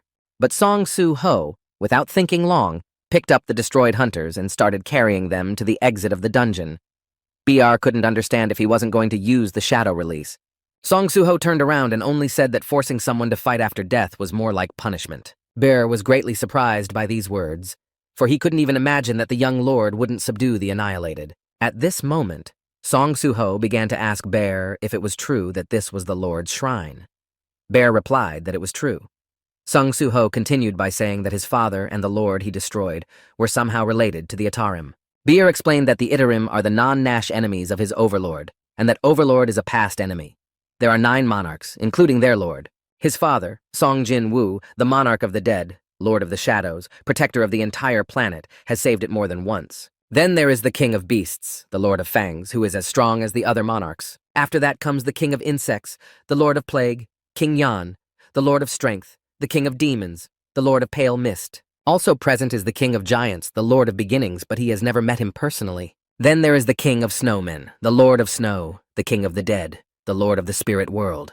And finally, the last king of giants, the lord of destruction and the lord of dragons. All 9 kings have power beyond comprehension, but 8 of them died trying to attack the earth. And that's right, the Shadow Lord is his master, the one who destroyed the Fang Lord. At this moment, the sword began to speak. If my strength was at the proper level, I would have torn apart the Shadow Lord's blood descendant and thrown it to be eaten by the wolves. Song Soo-ho replied that it wasn't that he didn't understand his wishes, but his father had defeated the other kings just to protect the land. Was he also only trying to protect this place from invaders? No matter what side you're on, they're trying to protect what they care about. And all he cares about is that he only wants to fight him because of a blood bond. And if protecting this place is his mission, isn't it silly to show hatred for a father who couldn't defeat a Fang Lord? He just wants to meet the parents he can't see because of the invaders, and for the sake of his goal, he's willing to rely on any force. When the Atarim begin their invasion, this place won't be safe either. If he helps him, he will protect this place too. The voice that lurked within the sword could not understand. Was he really proposing to join forces with the Blood Heir? Grasping the hilt of the sword, Song Soo-ho decided to make sure for sure. Would this sword agree to serve him to protect this place and the entire planet?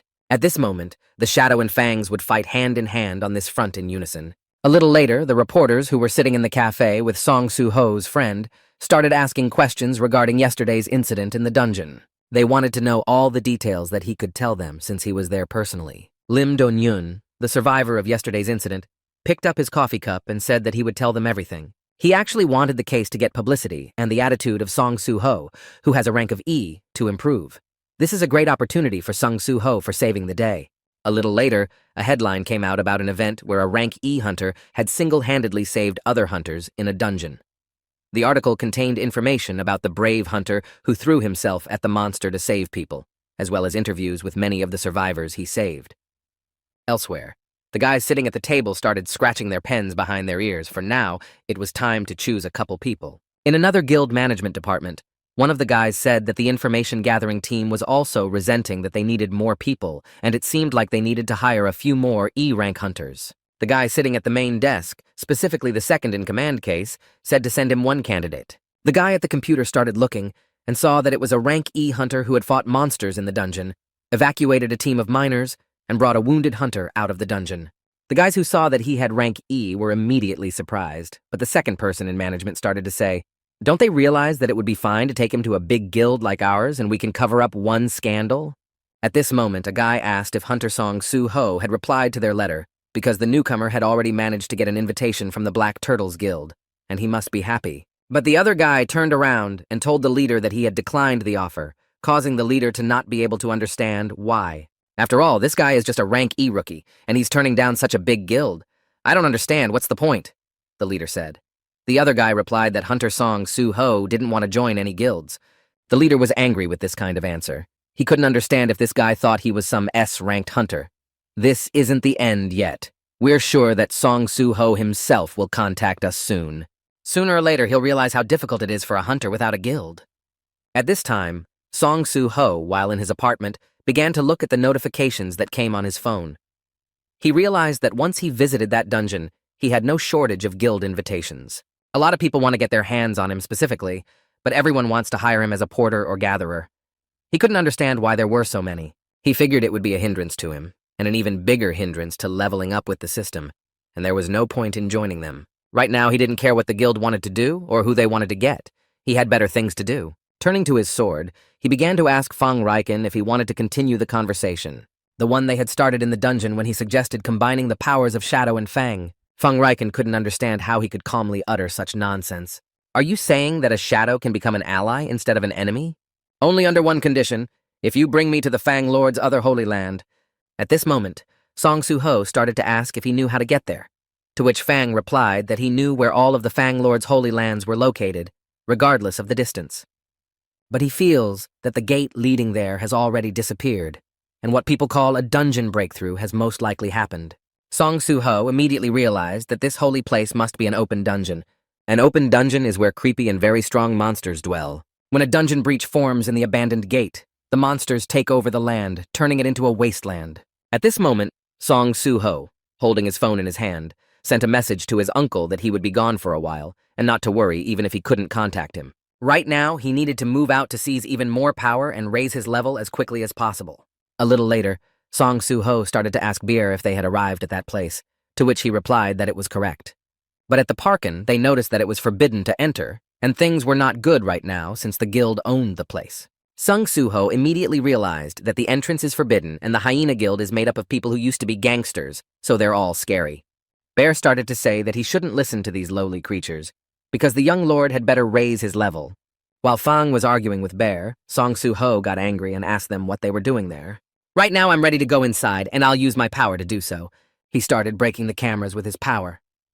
Beer asked him what about the guild, to which Song Soo-ho replied that he had his own way out. As soon as he broke the last camera, it completely disintegrated into small pieces. Song Soo-ho decided that if they did that, they wouldn't have any evidence. BR added that his methods reminded him of the Overlord. Once inside, Song Soo-ho couldn't understand why there was a blue mist in all the open dungeons. BR began to explain that it was mana from outer space.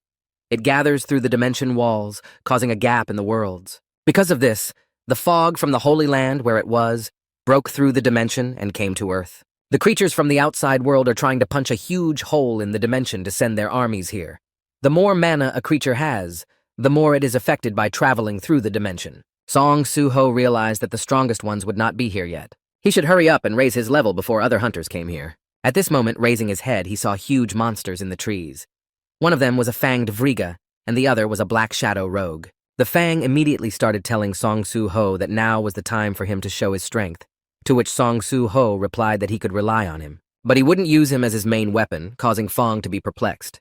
Song Soo-ho made a decision after much deliberation that it was time for him to fight the way he wanted to. He would use his fists like he did in training as a base. For mid-range combat, the ruler's strength would be the support.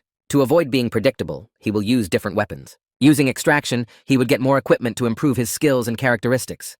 Leveling up on his own, Beer was absolutely thrilled with what he heard from his young overlord. Fang also realized that this was the power of the Shadow Lord's bloodline. The more enemies, and the longer the battle dragged on, the stronger he became using the demons and monsters he destroyed. At this moment, Song Soo-ho decided that now that his intelligence scores were higher, he could summon 5 shadows. But at this moment, Beer said that it was insignificant compared to a great lord who could summon thousands. Song Soo-ho blushed and ordered him to shut up. Going even further into the depths of the forest, Song Soo-ho saw that they had come to the very place that Fang was talking about. Fang began to say that there was a gate leading to the Holy Lands here, but now they were seeing some kind of strange warehouse. Song Soo-ho noticed that even though it was late, there were still people here. He wondered if there was a special reason for them to stay late. After all, hunting monsters was better during the day. At that moment, a car pulled up to the workers and hunters who were inside. The car began to bring out people who were tied up by their arms and legs. Song Soo-ho immediately realized that he was witnessing a kidnapping being performed right in front of his eyes. Bear supported him by saying that it looked exactly like what they were seeing. Bear began to address the young lord that they were here illegally, so they shouldn't interfere. If they realized he had trespassed into their territory, his hunters would have reason to attack. But as soon as Beer finished speaking and turned around, he saw that Song Soo-ho had disappeared. He couldn't understand where he had gone. Was he really going to go to those people? Song Soo-ho, who grew up in the arms of a police officer father who specialized in violent crimes and a legendary firefighter grandfather, couldn't stay away. He grew up with a sense of justice, and in this moment, he couldn't stand idly by. Song Soo-ho accelerated at full speed and began to approach the first hunter that was in his way. He had a deep habit of acting first and thinking later when it came to justice. At the same moment, Song Soo-ho accelerated with all his might and hit that guy with his shoe. The shadows who were watching were completely shocked by what they had just seen. The other hunters, seeing that their comrade had just been kicked in the head, were also shocked. After the kick, that guy's face had sealed right into the ground, and the guys only saw a silhouette flying by, which was Song Soo-ho. They couldn't understand who that guy was, but Song Soo-ho realized everything that was happening at that moment, because he realized that his body reacted faster than his brain. He realized that he had invaded another guild's territory illegally, and now he didn't know what to do. Putting on his shadow mask, he turned around and began to ask, "Are you really kidnapping people? What's your guild hyena doing?" The other hunters began to ask back, asking what he was doing, invading other people's territory and attacking them out of the blue. It looks like you came here for us to destroy you. At the same moment, the other hunters started using their magic and enhanced equipment to deal with Song Soo-ho. One of the hunters started attacking Song Soo-ho, who successfully dodged all of his attacks. As he swung, Song Soo-ho thought about what he had learned earlier. The average rank of the hyena guild members was D. He definitely doesn't know their strength, so he shouldn't relax. Taking a swing, he hit one of the hunters with all his might, who flew away at an incredible speed. The other hunters, noticing the silhouette of their comrade flying away, couldn't understand what had just happened. Following this, Song Soo-ho began to eliminate one by one the hunters who were approaching him from all directions. Bear, who was watching the battle, could not believe that the awakened ones, who had reached the D rank by human standards, were no longer competitors for Song Soo-ho. Right now, the status window indicated that Song Soo-ho possessed level 16. A little later, Song Soo-ho decided to tie up all the hunters so that they wouldn't be able to leave the area while he went about his business. Bear beside him began to say that it was a graceful completion. Song Soo-ho began to untie all the guys who had been kidnapped by the guild. They began to thank him for saving them. They also asked if he was from the Hunter Association. He replied that they could assume that he was. He said he would handle things here and they should quickly evacuate to safety. Once the guys got into the car and drove away, Song Soo-ho couldn't understand why the guild was kidnapping people. At this moment, Fang started telling Song Soo-ho that he was feeling something. Song Soo-ho asked him, "Feel what?" Fang replied that that was why he asked him to come here. As soon as they reached the fence, they started to go inside the room. What Song Soo-ho saw shocked him. He couldn't believe his own eyes. There were many cages inside the room. Beer also added that there was a sense of energy in the room, although it was very vague. Song Soo-ho turned his head and saw a locked dog in the nearest cages, but he couldn't understand why the Hyena Guild was doing this. Fang added that it seemed to him that it wasn't a dog, but a small wolf. "The descendant of the King of Beasts, Lord Fang," Fang said. Hearing this, Song Soo-ho couldn't believe his own ears.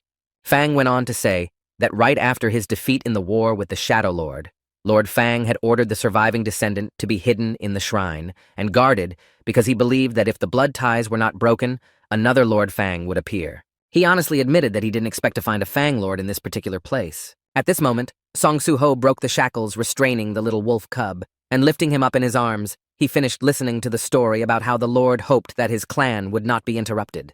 "He seems to vaguely sense the Fang Lord's aura and has lost a lot of energy. He will die if left like this," Fang said.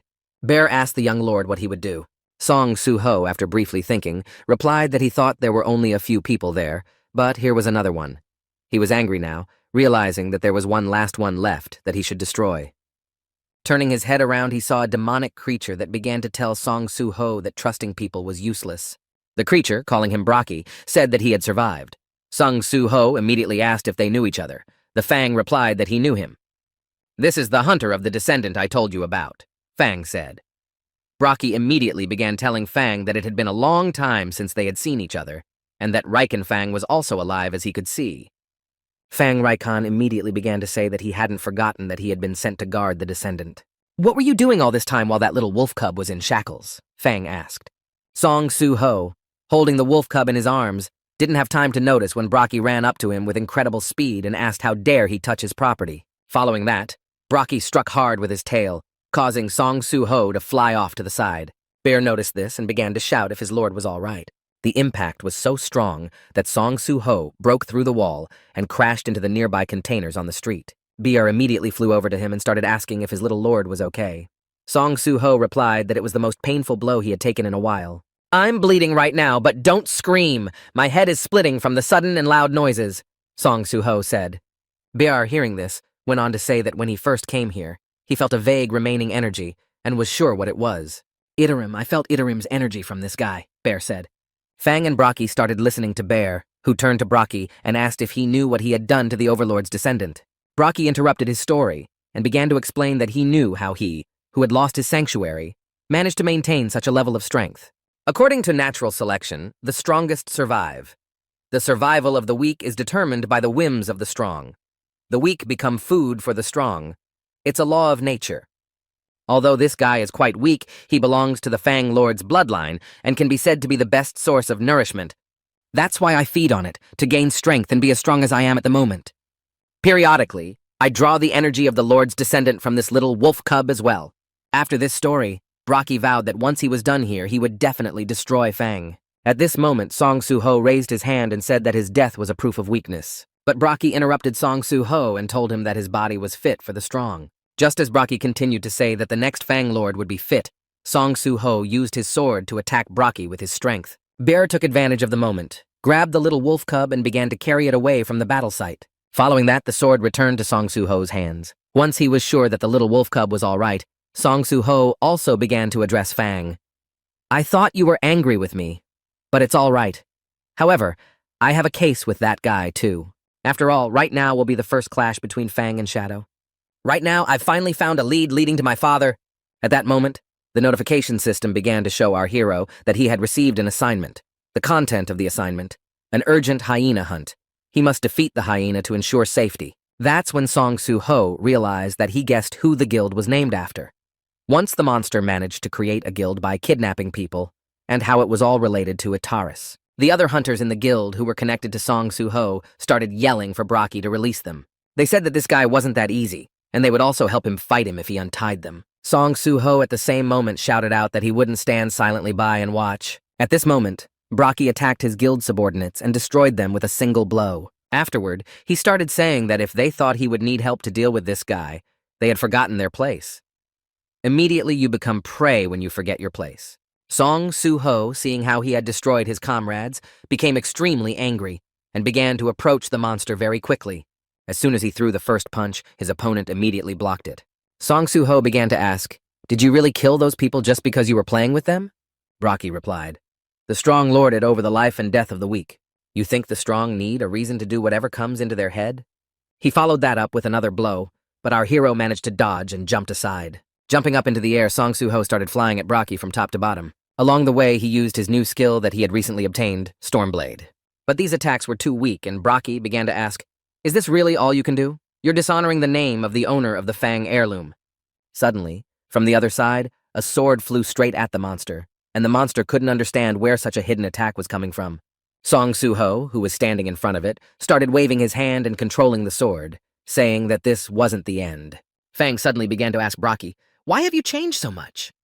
After all, you originally swore your loyalty and honored Riken, but now I don't understand why you've changed so much." But Brocky questioned, "Why did I honor Riken?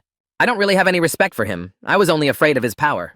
I didn't want to continue living such an insignificant life, and as soon as I got the chance, I decided to change everything with my own hands." Spreading out, he gave a powerful punch to Song Soo-ho and said, "There's no time to worry about anyone else right now." As soon as the punch was executed, Song Soo-ho felt all the pain, and he felt like all his bones were broken. However, Song Soo-ho began to remember something that had been long forgotten. "After all, when I think of my father who right now could be fighting someone, I am filled with incredible strength, and this strength gives me more understanding that I shouldn't give up." Gathering all his strength into one punch, he began to use the shadow technique, reinforcing his fists with armor. With all his might, he struck his opponent, for he couldn't lose to some pathetic monster right now. Bayar, who was watching the battle, couldn't believe that his young lord was so strong at his young age. Fang Riken, who was lying on the ground, began to remember the strength combined from the broken sword. Would he really be destroyed like this? The survival of the descendants and the future of the Fang all depends only on Song Soo-ho right now, and he still wants to fight. He's still waiting for the battle. At this moment, the little wolf cub began to rise up even though it was very hard for him. Fang Riken saw this, and realized that the little wolf cub, Sir Riken's descendant, was rising up, disregarding the pain he was feeling.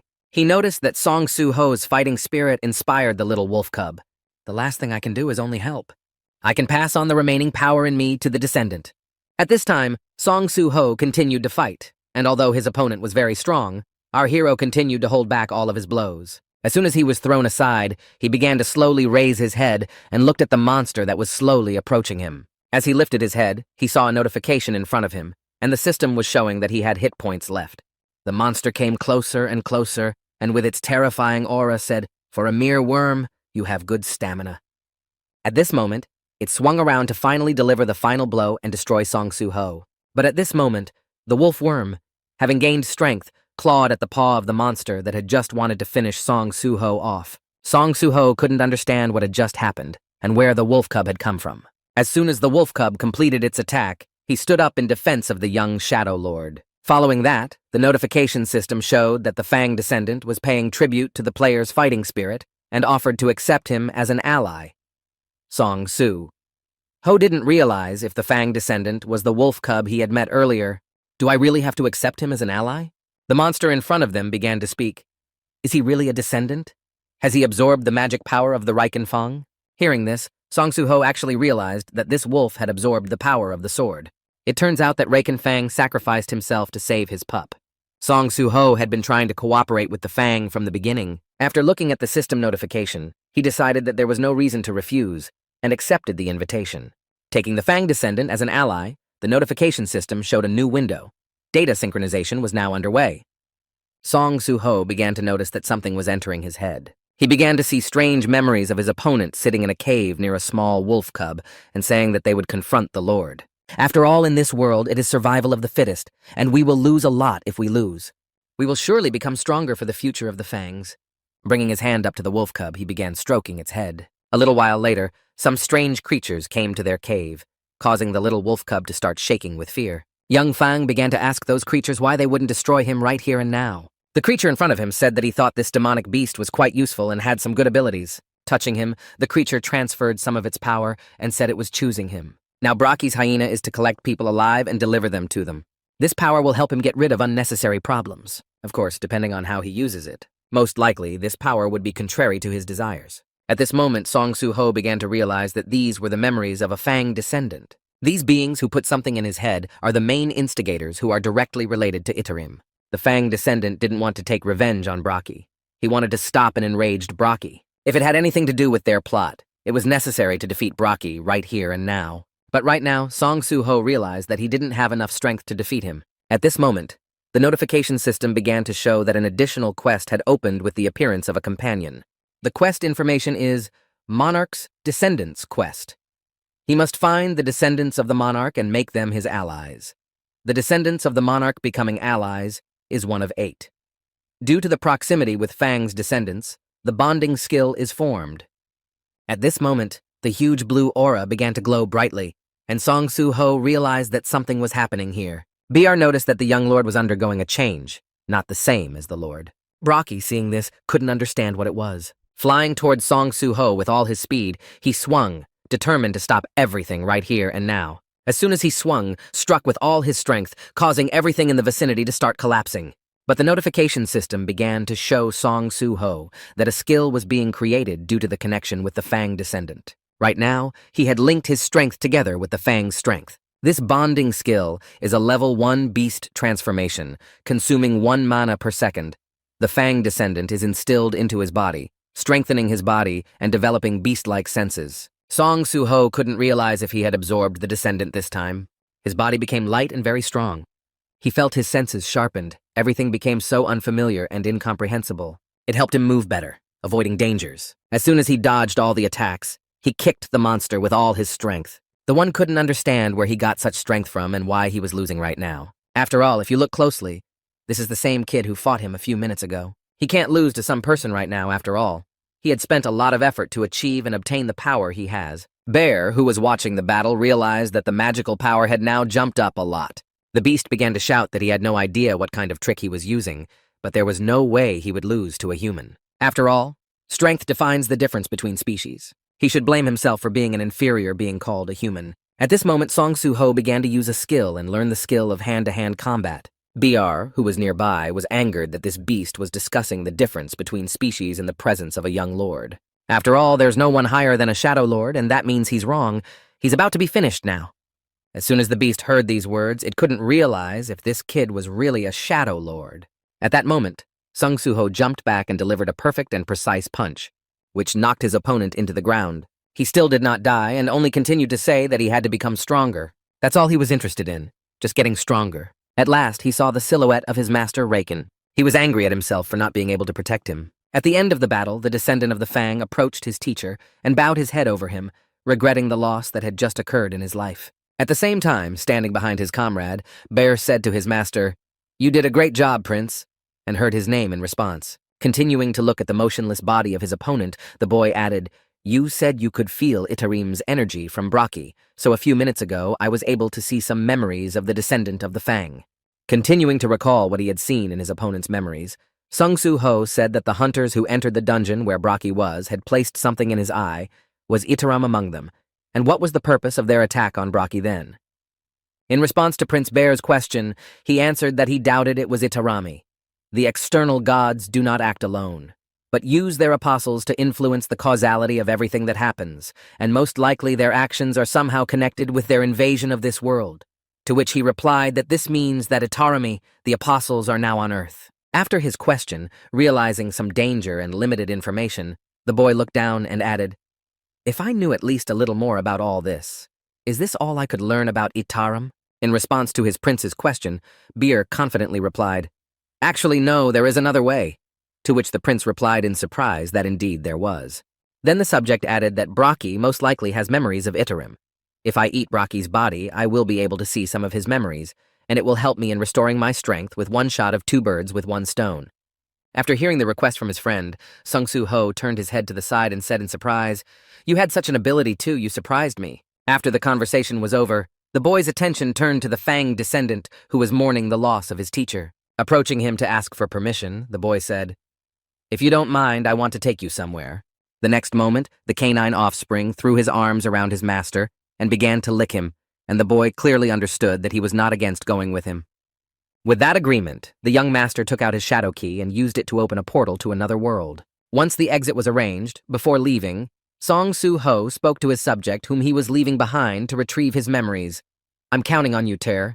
In response to his master's warm words, the subject hesitantly replied, "Young lord, you are too kind to me." After a while, walking along the path in the Shadow Realm, Br said to the young lord, "Why did you decide to go to the dungeon?" In response to the question of his subject, the boy confidently said, "I want to go to the house of the descendants of the Fang," to which he replied in surprise in the Shadow Dungeon. After receiving the question, turning his gaze to the wolf, the boy confidently replied, "We are now allies with him. He has no protector, and his sanctuary has also disappeared. I am sorry for him." As soon as he said that, he received a system notification that said, "An ally of the Fang descendant wants you to name it. Please name the Fang descendant." Seeing this, Sung-Soo-ho said in surprise, pointing to himself, "You want me to give you a name?" Thinking about what he could call him, the boy said, "Yes, you have gray fur, so you'll be gray." Hearing this, Beer mentally said, "His ability to give names is just like a lord's."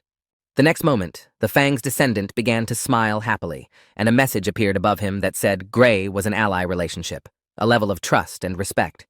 After giving the nickname to his friend, the boy confidently exclaimed, "Gray, I declare this Forest Fang territory. Use it to your advantage." After which notifications appeared, part of the Shadow Dungeon declared Fang territory, owner of Fang territory declared Gray. When the wolf rushed to mark his territory in the trees, Song-Soo-ho asked Bear what kind of food he could eat, to which he thoughtfully replied, "Well, since he is from the Fang family, I think he can eat living creatures or monsters." When he heard what exactly he could feed his new pet, the boy smiled slyly and said, "Well then, just fine." The next moment he turned his head to where the goblin was hiding behind the tree and added, "There are still monsters here that I haven't gotten rid of yet, so it would be a good idea to ask Gray to clean it up." A few minutes later, the hunt for the monsters that still remained in the possession of the descendant of the Fang began. At the same time, watching the battle from a tree, the boy said, "Wow, that's pretty good. And Gray is pretty smart, so he needed to clear out the inventory and place the things he got after the hunt." While his friend was dealing with the goblins, Sung-Soo-ho opened the system window and saw notifications again that said the following rewards were received: skill points and the title of Wolf Killer. This title is given to a hunter who is experienced in hunting wolves when fighting enemies such as beasts. Your characteristics increase by 40%. Seeing the reward for the victory over Brocky, the boy rubbing the back of his head said in surprise the wolf killer. But Brocky was a hyena, and what he heard in response. Let's skip the minor details. Hearing the advice from his subject, the young prince drew attention to another task called the Descendants of the Monarch, and said in surprise that this quest was enough to find the descendants of the monarch and recruit them as allies in response to this. Beer replied that the Lord did not have this task. After this remark, the subject added that I heard that the system leveling created for you was revised by removing the ill intentions that it contained, to which in response, I heard a surprised voice, ill intentions like that. In response to his master's question, BR replied that the plan was to forcefully make a man known as Sung Jin Woo stronger. The architect wanted to use him as a vessel for the Shadow Monarch. After achieving the goal, the plan was to destroy your father's soul, but he simply could not go against the goals created by the system. Remembering the fate of his father, Beer added, and thus he and the others became the Shadow Monarch. I became a great entity that no longer needed to be raised to a higher level. And in response to this, Seung-Soo-ho said, "So the system is moving to allow me to become a shadow monarch." And then Beer added, "That's not the point. There can only be one shadow monarch in the world. I believe that the system adapts to the direction in which you are moving and serves as a guide for you. If new features appear, they are created to help you." After hearing the explanation from his subject, the guy looked down and said thoughtfully, "So, the goals of my system are let's look at the characteristics." Looking at his status window, in which some of his characteristics have noticeably increased, the guy said thoughtfully after your words, "I think I understand why I still do not have a class." Immersed in his memories from the past, the boy thoughtfully said, "Since I faced the flame creatures, my characteristics have increased significantly and I have gained many useful skills." After that, seeing that his pet had already dealt with the enemies, he added in his head, "But I still remain weak even in the last battle. If it wasn't for Gray and the communication skill, I would have lost to Brocky. However, since the tasks given by the system are in line with my desires, I need to complete them, and maybe after completing them I will be able to meet my parents." Jumping down from the tree after completing the clearing of the territory of the descendants of the Fang, Seung-Soo-ho said to his subject, "By the way, you could find any traces of the Itarim in Brocky's memories." In response to his master's question, BR replied that I had looked through them, but I was unable to find the apostles who had been brainwashing Brocky. After receiving an unequivocal answer from his friend, Song-Soo-ho thoughtfully replied that we have no clues, to which he replied, "Don't jump to conclusions." Recalling useful information in addition to the apostles of Itarim, Bir said there were some other memories of one person. Continuing to introduce other details, the subject added that she founded a hyena guild for Brocky and also took kidnapped people. And his guild was called the Guild of the Hyena. Hearing some new testimony from his subject, Song-Soo-ho was surprised to hear that he had a guild. Continuing his story without being interrupted by the questions of his prince, Bir said, "If we dig into this guild, I think we can learn more about the Itarim." At the same time, somewhere in the guild, a man picked up the phone after the call and asked what happened to Lim. "Do General, didn't you go to Southeast Asia to help with the raid?" In response to the question, the man heard over the phone, "Now it doesn't matter. You saw the news. You were behind the hyena incident, weren't you?" To which he replied that you can see the hyena incident at the zoo. In response to his interlocutor's mockery, the man replied menacingly, "Don't change the subject to Lee Min-suk." To which he said, "I don't like your tone." And then added, "Oh, you do? I've already found out that you were doing some errands for the Hyena Guild, and the association will soon find out about it." To which Lee Min-suk replied that they can ask me, and I'll just say that I didn't do anything, and when I mobilize my lawyers, even the association will do nothing. Hearing his interlocutor's excuse, Lim Do-jen said sternly, "Even so, leave this overconfidence. The law may not be strong enough, but the leader of the association is not easy to deal with." Continuing to warn his friend against some negative consequences, the man added, "You should clean up after yourself before I come back." Hearing his friend's remark, Lee Min-seok exclaimed in frustration that he still had the nerve to hang up on him when he had said everything he wanted to say. He was just my driver, and now that he was S-rank, his arrogance was still there. After expressing his dissatisfaction in verbal terms, the man, unable to withstand the influx of emotions, slammed his fist on the table so hard that it shattered into small pieces. After a certain amount of emotions of rage were released, the man said the guy who defeated Brocky and destroyed the Hyena Guild was the only one who survived, and the only thing the survivors said was that it was a young hunter in a black mask. Reaching into his stash for an item, Lee Min-suk added, "Well, I can't waste time on someone I don't have enough information about right now." Taking out the pearl from his hiding place, Lee Min-seok, the vice president of the Grim Reaper Guild and also an A-ranked hunter, slyly added, "I have something more important." Holding the precious item in his hands, he added Stardust, a stimulant to awaken hunters. "If business goes up, no one will be able to look down on me anymore." At the same time, in the Dungeon of Shadows, Mr. Bear approached his apprentice and said, "You're already fighting quite well. Try harder to be useful to the young master." Climbing on the back of the canine's offspring, Bear added, "Come on, eat to your heart's content." Hearing his subject's conversation with his pet, Song-Soo-ho said in surprise, "Why would Gray suddenly become a roarer? In any case, I'm glad he's adapting quickly." The next moment, as soon as the hunt was over, the guy received a notification saying that Gray's ally had received experience points from hunting monsters and had reached the goal of experience shared with the player. 50% of the experience points were received. Immediately after, the boy nervously exclaimed, I get experience points from hunting Gray. This is the system that existed before. And he heard that indeed. Approaching his prince, Beer looked at the notification and said thoughtfully, I can't say for sure, but something similar happened when Shadow soldiers fought and earned experience points for the Shadow Monarch. And he heard in response something similar to the experience-sharing system in party games. Turning his gaze to his pet, he added, although I only get half of it, the automatic leveling up is quite useful. To which the subject replied, let Gray continue to hunt. The next moment, noticing a new notification that said that after killing a certain number of monsters inside the Shadow Dungeon, you have fulfilled the conditions for holding the quest. The guy said that a new notification. The next moment, a new notification appeared, telling him the daily task of clearing the Shadow Dungeon to kill 100 goblins, 10 goblin captains, and 1 goblin centurion. Seeing this, Song Soo-ho said, daily quest, I need to kill goblins. Immediately after, he added thoughtfully that there should be a reward for this. Then it turns out that I will be able to receive them every day, to which Beer replied, it seems that the system wants to make this place your territory. Hearing the words of his subject, the boy sighed heavily and said, oh, it's hard to find 100 goblins in such a huge territory. However, instead of suffering in search of enemies, the guy used another way. He called up his inventory and began to look for the right item. A few seconds later, he found a flute horn in his hands, which is used by goblins and centurions when they want to summon their subjects. And then the boy said happily, I got it when I was killing goblins. Immediately afterwards, without hesitation, the boy blew the flute and summoned enemies instead of looking for the surrendered flute, which summoned the nearest enemies. The next moment, goblins from the forest began to run toward Song Soo-ho from all directions at the call of the flute horn. Seeing that the horn really worked, the boy happily said, I knew it. And Beer added, who would have thought you would summon goblins using a horn flute?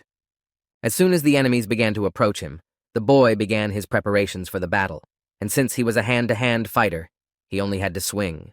The next moment, as soon as the first enemy approached, the young prince made his first blow, crushing the goblin's skull inward. After that, the shockwave that followed demolished some of the other enemies that were approaching him. Continuing his battle with the enemies, the guy said in his head, I'm getting bored fighting goblins, but if I have to destroy a whole bunch of them, I'll do it. Having dealt with the enemies who arrived at the first call, Song Soo-ho again used the flute horn and summoned more enemies. After the closest enemies responded to the call, he used the flute again to summon as many enemies as possible and not to waste much time on them. Seeing how many enemies were heading in his direction, the boy said, I need at least this many.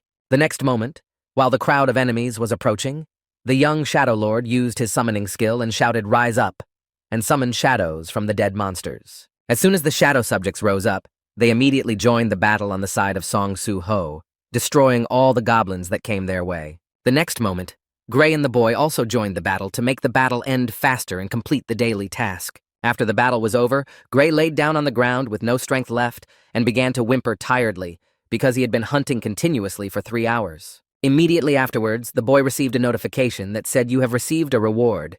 Do you want to receive it now? With the options yes or no. Looking at the window of the daily task, the boy slowly picked up the reward and said curiously, seeing the strange reaction of Bear, he asked what was wrong. In response, he said, the numbers in the task are strange. I seem to have completed it, but they continue to grow. Song Soo-ho smiled slyly after thinking about it and came up with a crazy idea and said, could this be the one? Clenching his hand into a fist, he exclaimed happily, if the counter is not standing still, then maybe there is some other hidden task until they all stop to find out. After some time and the completion of the daily mission in double the equivalent, the counter still did not stop. But by now, the Fang descendant was near death. While the dog was giving his soul to the god, Song Soo-ho received a notification that he wanted to receive a reward, and joyfully exclaimed that he could not hide anything from me. Confidently answering to receive the reward, he saw a window that said you have received the following reward status restoration characteristic points, 3 random blessed box selection, random cursed box selection. After looking at the list of rewards, the guy happily accepted the first reward, after which his body was covered with the effect of recovery. Then he happily said, I have recovered to the ideal state. Just like when you level up, you can save this reward if you wish, and in a critical situation fully recover right in the middle of the battle. The next moment, opening his characteristic window, he added, it becomes more and more difficult to accept the second reward with leveling up. And with this reward, daily improvements in characteristics are guaranteed. After that, faced with a choice, the guy thoughtfully said, well, now the last reward is here. Looking at the blessed and cursed boxes, the guy thoughtfully said, What I want is not necessarily a necessity, and what I need hardly coincides with my desires.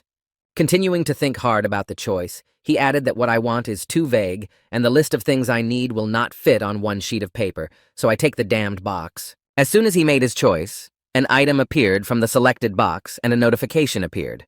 The volcano horn was received, and the guy was surprised to see that it was gloves. Looking at the item from the box, the guy was pleasantly surprised and said, I couldn't turn shadow soldiers into weapons all the time, so a separate weapon would be very useful. Putting on the reward and starting to test them, Sung-Soo-Ho thoughtfully said, It increases the physical damage by 30%, so does that mean that with the number of demons killed, the damage will also increase? The gloves are a little heavy, so I'd better invest points in the strength characteristics. Continuing to rejoice in his new weapon, the boy said happily, Now you just need to hunt demons and improve your equipment. After which he received a notification in the status of your ally, mines have been mined. Turning his gaze to the descendant of the Fang, the prince saw an exhausted gray, and heard from Beer the young Lord Rick is not a shadow soldier with endless stamina, to which he awkwardly replied, Oh, sorry, let's call it a day, I would like to find something outside. Using the shadow key, the guy went out into the portal and received a notification that you are leaving the shadow dungeon, and once on the ground, he asked what the name of the hyena-related guild was, and was told that it was the Grim Reaper. After hearing the answer to his question, Sung-Soo-Ho thoughtfully said, Then where should I start my investigation? As soon as he said this, he heard the notification signals in his phone, picked it up, and saw who was writing to him, and was surprised to hear that the teacher was writing to Suho, Please help me. Going to the place where he was called by the teacher, Sun Suho arrived at the Seoul station, which was a dangerous area. Seeing his student nearby, the teacher waved his hand and happily called out to Suho, I'm here, come here, thank you so much for coming. As soon as the student approached, Lim Dog-yoon said, I was going to go to the dungeon, but at the last moment the whole team left me. Hearing this, the guy was surprised to hear that the whole team did not go to work, and then he added that none of them did. After being informed that something had happened, the teacher clenched his hand into a fist and gritted his teeth in anger and said angrily, Assholes, I'm sure they're drinking somewhere now. Seeing that his teacher was in a bad mood, the guy said awkwardly, I'll help you, but please calm down. Hearing that he really agreed to help, Lim Do-gyun handed him a protective suit and said happily, Suho, you're the best. Take this. Seeing the suit, the student was surprised to hear that it was a protective suit, and then he heard that the work of a cleaner is much harder than that of a digger, so the suit is a necessity. Recalling the duties of each member of the dungeon clearing team, the teacher added that the miner team simply digs up resources after the clearing is complete, and the collectors take out the items left after the monsters are killed by the strike team, so we should follow them. While his companion was changing clothes, the assistant added this in case of an unforeseen ambush by monsters, and the fangs and claws of the corpses can also injure us. Putting on the protective gear given to him by his mentor, Sung-Soo-Ho said in surprise looking at his arm, so now it was clear why he needed a protective suit. A few seconds after the training was completed, the strike team arrived, and as the leader approached the pair of guys, he asked why there were so few pickers. In response to a question from the strike team commander, Lim Do-gyun replied, I'm sorry, our team just disappeared. To which he replied, We have a contract. How can we allow such irresponsibility? Do you know how much money we paid the Frowning Reapers for the right to enter this dungeon? Stepping forward, the leader of the group said unhappily, If you dare to lag behind, I will send an official complaint directly to the association, and be sure that you will not see the work of a picker again. The teacher nervously replied, Yes, we will do our best. Please believe us. Hearing finally from the leader of this expedition the dissatisfaction and complete irresponsibility of Lim Do-gyun, he said sadly, I'm not even the captain of the team of pickers. Looking at the backs of the people who went to the clearing, Sung-Soo-Ho mentally said, 4 D-ranked sorcerers, 5 D-ranked fighters, and 1 C-ranked healer. The one who was yelling at us now looks like a healer from the strike team. The random cursed box gave me what I needed. The volcano horn is a weapon that absorbs demon souls. Hearing the warning from his comrade, who said, Suho, watch your step here, it's slippery, thought Teacher Lim, who had appeared in time. Continuing on his way to the dungeon, he added in his mind that it was also a field-type dungeon owned by the Grim Reaper Guild, which could not be a coincidence. At the same time, some strange events were happening in this dungeon. Unknown persons were destroying the monsters that inhabited this dungeon. Anticipating the strange chains of events that were intertwined together at the right time in the right place, Sung-Soo-Ho added in his mind that I feel that something terrible will happen very soon. Starting their journey in the dungeon, One of the soldiers said to his comrades to light the way, and then they used fire magic. As soon as the light appeared, the cleansing team noticed a huge number of monsters in front of them who reacted to the bright flames in the darkness, and the leader shouted to take up combat positions. Not far from the cleansing group were lizard-like monsters, and there were quite a few of them. As soon as the first enemies appeared in front of the group, the healer from the clearing group said the gathering command, "Since there are not many of you, do not go far and work quickly." Hearing the healer's order, the assistant said, "I can't believe we are being forced to stay closer than the strike team at the same time," Sung Soo-ho thought.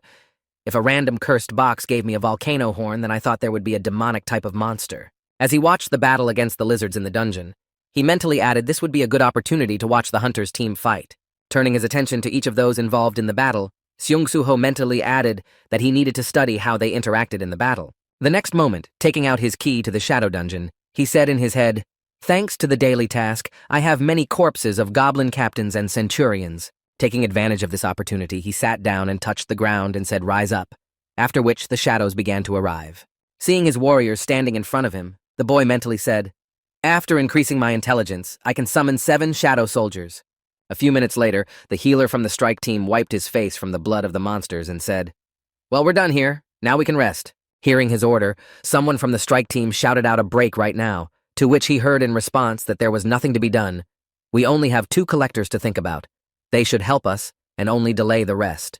Immediately after these words, he looked back to see how the pickers were doing and thought in confusion that they had already finished, and then heard the pickers talking. "Thanks to you, everything is much easier. The strike team is much slower than I thought." Approaching one of the goblin shadows, the healer exclaimed in confusion that your summoned creatures were there, to which Song Soo-ho replied in surprise, "Yes, why do you ask?" Then Lim Do-gyun thought if he was trying to start a fight again. After receiving an affirmative answer, the man grabbed the boy's hand and exclaimed, "I beg you to become our personal cleaner." To which he replied, "I wasn't going to continue working as one." Trying to somehow convince the guy to join them, the healer exclaimed, "You will have the highest salary in the market," and then heard the boss say, "We have problems here." Looking back at his comrade who was calling him, the leader of the strike team heard us and came across a human corpse. Heading to the place where the strange discovery was made, everyone was able to take a quick look and make sure that it was indeed something very similar. After a more thorough examination, the man said, "Indeed," and then the wizard added that judging by his clothes, he was an ordinary civilian. Immediately after, one of the strike team said, "I've never heard of monsters that can control fire," and Lim Do-gyun said to Soo-ho, "Can it be?" And he replied, "I think so too." Recalling the battle with the monster that had been infected by the other monsters of the misty flame, he looked down and said in a worried voice that sounded like a flame creature. Hearing the dialogue of his gatherers, the healer asked, "Do you mean the monsters that are engulfed in blue flames?" And he replied, "I'm sure we were at the scene of the incident at Hankook University of the Arts." The next moment, interrupting the conversation with the collectors, the comrades of the cleanup team exclaimed, finding several more victims of the boss here and there is one here as well. Seeing how the situation was developing in this dungeon clearance, one of the clearing team members told the captain that it might be better to stop the raid and report to the association. After receiving the proposal to report, the leader mentally said, "It's all very strange, but the corpses are really in civilian clothes without equipment, and since our team consists of D and C rank hunters, there shouldn't be any problems." Immediately after thinking about it, he confidently exclaimed, "Let's continue." And hearing the leader's order, the subject exclaimed, "I didn't expect anything else from you." And Sung Soo-ho mentally said, "I want to go on in this situation." Immediately after, the guy said, "I'm sorry, but the flame creatures are much more dangerous than you think." And he replied, "I am your leader. The last word is mine. The gathering team. When you're done, follow us." Hearing the order from the healer, Lim Do-gyun said disappointedly, "I'll have to face these creatures again." Sung Soo-ho asked, "You have the skill of running, right?" He replied, "Yes, but what about him?" After hearing the affirmative answer, the boy said in a stern tone, "If you suddenly feel danger approaching, run away without looking back." In response to this warning from his friend, the assistant said, "I feel that nothing good is coming our way." At the same time, somewhere on the lower floors of the dungeon, people were being abused, set on fire, and forced to burn alive with horrific screams. Observing the production, one of those involved said that the firepower leaves much to be desired as the progress of providing us with large amounts of fuel is progressing. In response to his comrade's question, the other person replied, "There were some problems with resources, so getting fuel has become more difficult. Looks like it's time to ask that person to set up a new supplier for us." Hearing the dialogue of his two comrades, the third monster involved in the case replied that we need more fuel immediately. After his colleagues expressed their opinions, the first unknown person said, "Who would have thought that the hyenas responsible for fuel would have problems because we would produce less stardust than others?" After this remark, the third monster, sensing something strange, said from above the presence of the bunkers, and the first person asked the hunters if they were just in time for the fuel. The next moment, volunteering to get the necessary fuel, the third person said, "I'm going to take the victim. Get ready." And the third person replied, "You know you have to capture them alive." Having heard the instruction from his friend, the third monster took out his giant sword and set of course before going hunting. At the same time, the hunters were just finishing up a battle against the monsters they had encountered on their way. Continuing to heal the wounded guy, one of the strike team said, "We're going to make a lot of money today," and was told that it was good that we decided to continue the raid. At the same time, approaching his comrades, the leader of the group said, "We should have saved it for better times, but since we have great pickers, its time has come," taking out a half-filled sphere with blue powder from his pocket. The man said, "Stardust, do you know anything about it?" In response to his question, one of the hunters said, "It's a mana amplifier that's very famous among modern hunters." And then another added, "I heard it's not easy to get, and you've been hiding it all this time." The leader said, "The effect lasts only a week, but it's enough to raise the rank of a weak hunter." Looking at the sphere in his hands, the man smiled slyly and said, "If I use it, I will become a C rank." The next moment, a monster appeared from behind the leader and struck him with a powerful blow, knocking him down, and then said that he definitely needed to be captured alive. Seeing that they were suddenly attacked, one of the fighters who was close to his leader fell to the ground and exclaimed that the boss, at the same moment the third person said, with a blunt side, did not kill. At the same time, the rest of the strike team, seeing what had just happened to their leader, screamed out in fright that the monster was also talking. Seeing that the monster had defeated another one of their comrades, one of the survivors shouted, "In any case, he remains an enemy, so be careful." At the same time, waving his sword in front of the hunters, the attacker said, "1, 2, 3, 10 in total, so they will be quite strong opponents." Taking out a ball of stardust from his pocket, the monster who suddenly attacked the strike team said 10 people are not needed to destroy the strong hunters. At the same time, one of the hunters nervously shouted out Stardust, "Even monsters use it." Hearing the hunter's guesses, a third person smiled sinisterly at the bingo caller who had come to the dungeon to get materials from the enemies and get rich. The next moment, noticing that he had used Stardust, one of the hunters shouted out to deal with him before the effect began to take effect, and all attacked. Having attacked the enemy with the whole crowd, the hunters began to be defeated one by one, trying to attack the monster with a magic attack. The mage did not notice how the enemy had already approached him. After the flames died down and the battlefield was engulfed in darkness, the rest of the hunters lost, and at the end of the battle, the monster took the leader by the collar, who lost consciousness and dragged him away.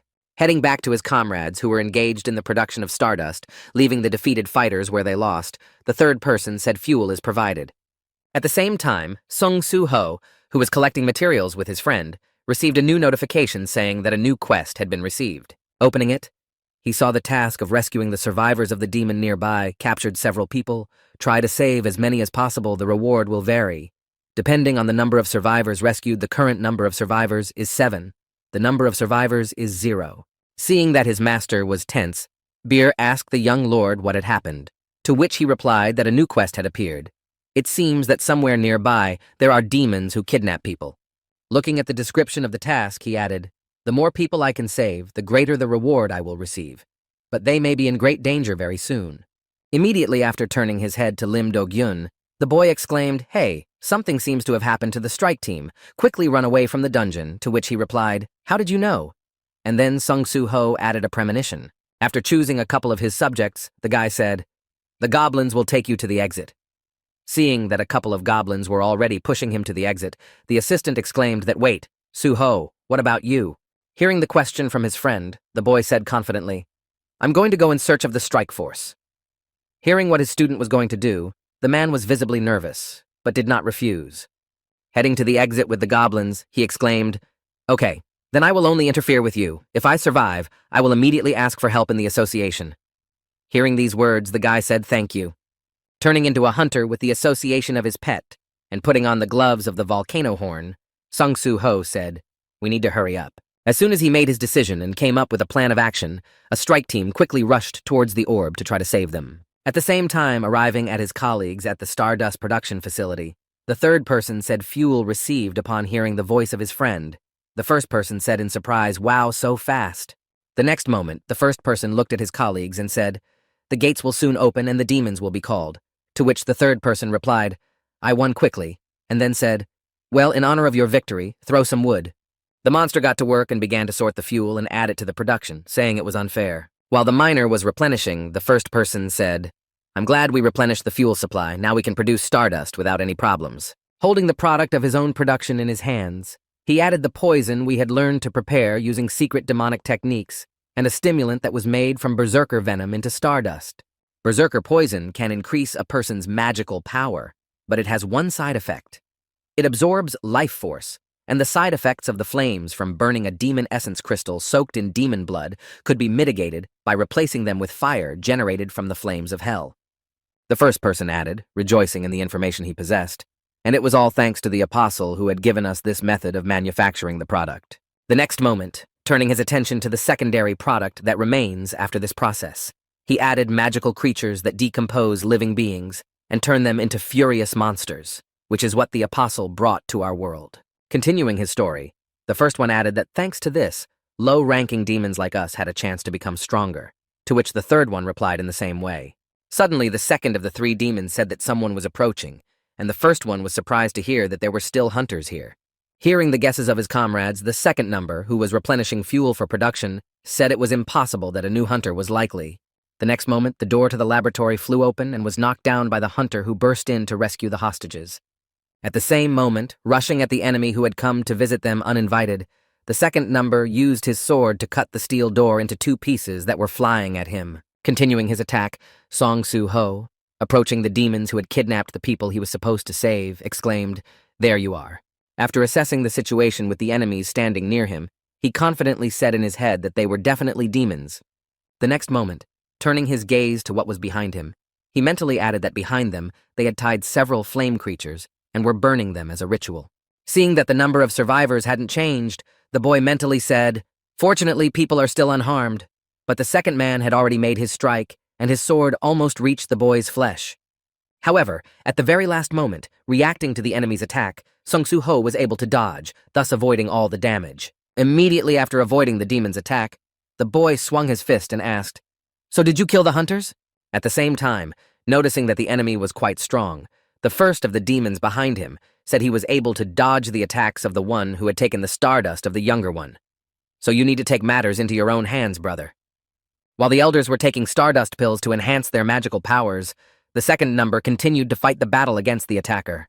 Suddenly, in the midst of a battle in which he clearly had no advantage over the enemy, the demon heard his comrades tell the younger one to move on. At the same time, as soon as the second number left the battlefield, a couple of older demons who had taken the pills entered the battle 2 against 1. Noticing that 2 enemies were already attacking him, the boy realized that there was no point in blocking and quickly retreated back. However, after this maneuver, the danger did not disappear, because right behind him stood the first number who was already preparing to strike, concentrating magical energy in his hand. As soon as everything was ready, he immediately attacked the confused guy from behind, and Song-Soo-Ho was unable to dodge the attack and felt the full extent of the damage. At the same time, while the attacker seemed defenseless and immobilized, the second number grabbed his sword and went to attack. But at the same moment, the guy shouted out to rise up. As a result of this command, his summoned goblin shadows appeared and prevented one of the demons from delivering the final blow. Seeing that the enemy was reinforced, the first number said in surprise, but as soon as he loosened his grip, the boy came to his senses and attacked from behind. With a punch with his left hand over his right shoulder right into the enemy's jaw, Song-Soo-Ho managed to drive one of the few demons away from him. When the two gathered in one place, the first said to his brother, "Yes," to which the second replied, "Yes." Recalling the same moment, he said it looks 1-to-1 like the power of the Shadow Monarch that we demons observed on the day of our destruction. At the same time, hearing the conversation of his brothers, the third number who was destroying the Shadow Guy spoke confidently and nevertheless. Chopping Shadow Goblins to pieces to break through, he added, he was much weaker than the true Shadow Monarch. Then he continued to stand still and watch his shadows regenerate in battle with their enemies, who defeated them time and time again. The next moment, one of the shadows, having appreciated the true power of the hunter who broke into their laboratory, said that there was no need to be afraid of him. At the same time, standing in front of his enemies, the boy mentally said, "I think that none of them are as strong as Brocky, but it will be quite difficult to fight all of them at once. Continuing his train of thought, the boy remembered a certain option that he could use and said in his head, even if I continue to resurrect goblins, I will just waste mana. I wonder if I should use it.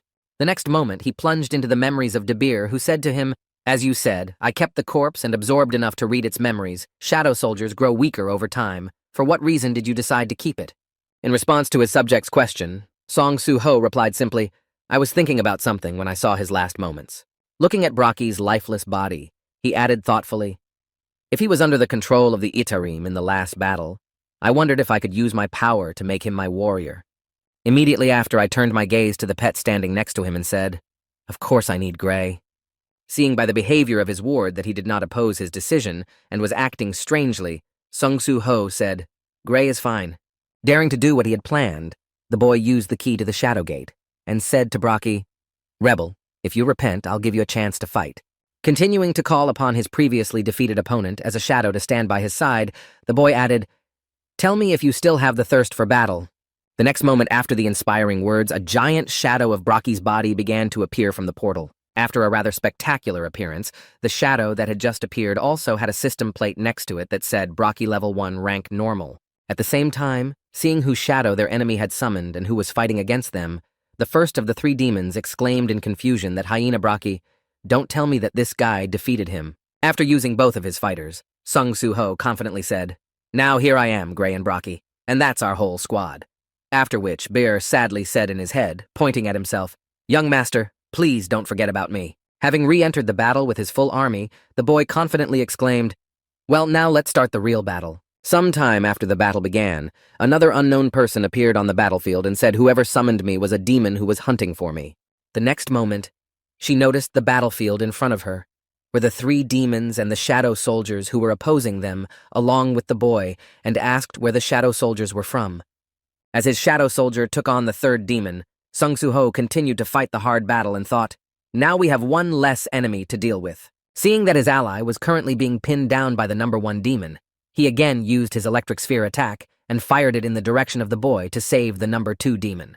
Dodging the enemy's attack, which forced him to retreat from his series of attacks, the guy sighed heavily and then mentally said, they got in my way again. As soon as the pair of enemies reunited, Sung Soo-ho heard them talking.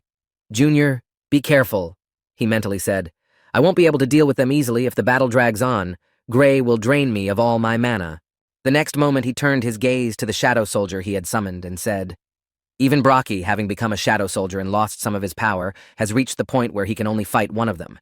Being in a difficult situation where he had to make a difficult decision, the boy mentally said, what can I do to separate them? I have to defeat them one by one. The next moment, right in front of his eyes, another female person appeared whose attention was focused on the demons. Finding herself in the middle between Sung Soo-ho and the demons, which made it impossible for the battle to continue for the time being, she said, let me ask you something. Looking back at the guy holding a giant sword in his hands, she added where Mr. Sung Jin-woo was now. Hearing that she had just said his father's name, the boy was surprised to hear the wounded night girl say in his head, where did she come from and is looking for my father? Waiting for the right opportunity, Beer stepped forward and asked, what are you doing here at all? To which he heard the girl reply that this voice. Looking back at the boy's friend and grabbing him in her arms, the girl joyfully exclaimed, Bear, that's right, Bear. But where is your body? How glad I am to see you. Holding back her emotions from meeting her old friend, the girl asked, where is Mr. Sung Jin-woo now, and who is that guy with you in response to the question? Beer exclaimed in displeasure, it's a long story. At the same time, observing the girl and her strange behavior, the third demon spoke an offering to the demons summoned, to which he heard in response, yes, but for what reason is she familiar with our enemies? We will have problems if she chooses their side. Continuing to rejoice at the meeting with her friend, the girl exclaimed joyfully, she could not even think that she would meet Bera here. It was just wonderful, and it was a relief. Angry at the safety of his friend, Beer said angrily, pointing his finger at the enemies behind him, you're right on time. We'll continue the conversation later, but for now, take care of these demons. And in response, he heard a confused exclamation of what you're talking about. At the same time, realizing that the girl had sided with their enemies, the first demon exclaimed, first, we need to get rid of the wounded demon. We only need her blood to make Stardust. Hearing the order from his comrade, Sung Soo-ho was surprised to think that I had seen her somewhere, and then asked if she was injured. She could definitely handle it on her own, to which BR replied that low-ranking demons were no match for her. From time to time, looking at the battlefield where the girl went to deal with the enemies, the comrade said this demon's name is Isel. Drawing the young prince's attention to the new ally, he added that when the Lord destroyed the demon world, he pardoned only her family. She is the eldest daughter of the House of Ladir. From the point of view of humans, her abilities are at the level of an S-ranked hunter. Hearing about the approximate abilities of the girl who fought for them, Sung Soo Ho said in his head that S-rank means I can see them fight. The next moment, he and his subject were able to witness the girl catching a bream and flying back without being of any use in the battle. Seeing that she had lost so easily against a lower-class demon, Song Soo Ho and BAE mentally wondered what had just happened. After the girl landed face-first on the floor, Beer exclaimed, "Hey, when did you become such a weakling?" Continuing to reprimand the girl who had just disgraced herself so badly in the battle, Beer added, "Even your mana volume is not the same." He heard Aislinn reply, "Well, this one has a problem." Recalling the cause of her weakness in her mind, she said, "About 6 months ago, most of the demons in our world rose up in rebellion, and we fought with full force, but our family was unable to suppress the rebellion alone." Shedding tears of despair, the girl said sadly, "Beer, can you heal me?" To which he replied with a grudging response, "It's a waste of mana," and then said, "You're so angry." And watching the dialogue between his subjects, he thought, "Now I have 2 companions who have lost their strength." At the same time, having witnessed the story that the girl had just told, the second number exclaimed, "We heard the brothers?" And then the first added, "I didn't recognize her at first because she was much weaker, but having met the survivor of the Ladir family, we have a chance to become stronger by absorbing the blood of a noble demon." At the same time, preparing for a difficult battle because of the uselessness of the allies, the young prince said, "If I can fight them one-on-one, then I can definitely win." And then Beer said, "Oh, by the way, I have an idea." Raising his pen to his eyes, Beer confidently said, "It's time for me to use this ability that I managed to get after I recovered some of my mana." Using the ability on Essel, the boy was able to see a system notification that read, "Beer used the skill strict orders." After using the skill, several more notifications appeared, saying that the Stern Orders skill increased Aislinn's characteristics by 50%, and the Stern Orders skill imposed the side effect of insanity on Aislinn. Having sent the girl into battle against the enemies so that she could at least somehow help her master, Beer shouted out to the useless woman demon, after which she ran, screaming to fight. At the same time, looking at the girl who had just gone into battle, Sung Soo Ho mentally said to himself, "I feel a little sorry for her, to be honest. But now we can fight one-on-one." The next moment, as she rushed into battle against the enemy, she collided with the shield that the first demon had put up in front of her. Seeing a good opportunity to attack Isel while she was breaking through the barrier to his brother, the third demon said with a swing of his sword, "Blood is drawn." Before he could complete his plan, a boy attacked him, interrupting his attack and knocking the sword out of Sung Soo Ho's hands, intercepting the weapon and dealing a fatal blow to his enemy. Immediately after inflicting critical damage, the boy received a system notification that said, "You have destroyed a low-ranked demon." After the battle with the first enemy was over, the boy confidently spoke to his friend, and then received another notification that said the horn of the volcano had absorbed the demon's soul. At the same time, noticing that his friend had just been killed by the demon number 1, the younger brother nervously exclaimed, "Damn, we need to do something about this crazy girl." As soon as he said that, a system notification appeared next to the girl. Isel target skill Stern Orders has used up all its life energy effect is complete. The girl immediately collapsed to the ground, seeing that she had just stopped her attack and headed for the floor, unconscious, the first one looking at her in confusion.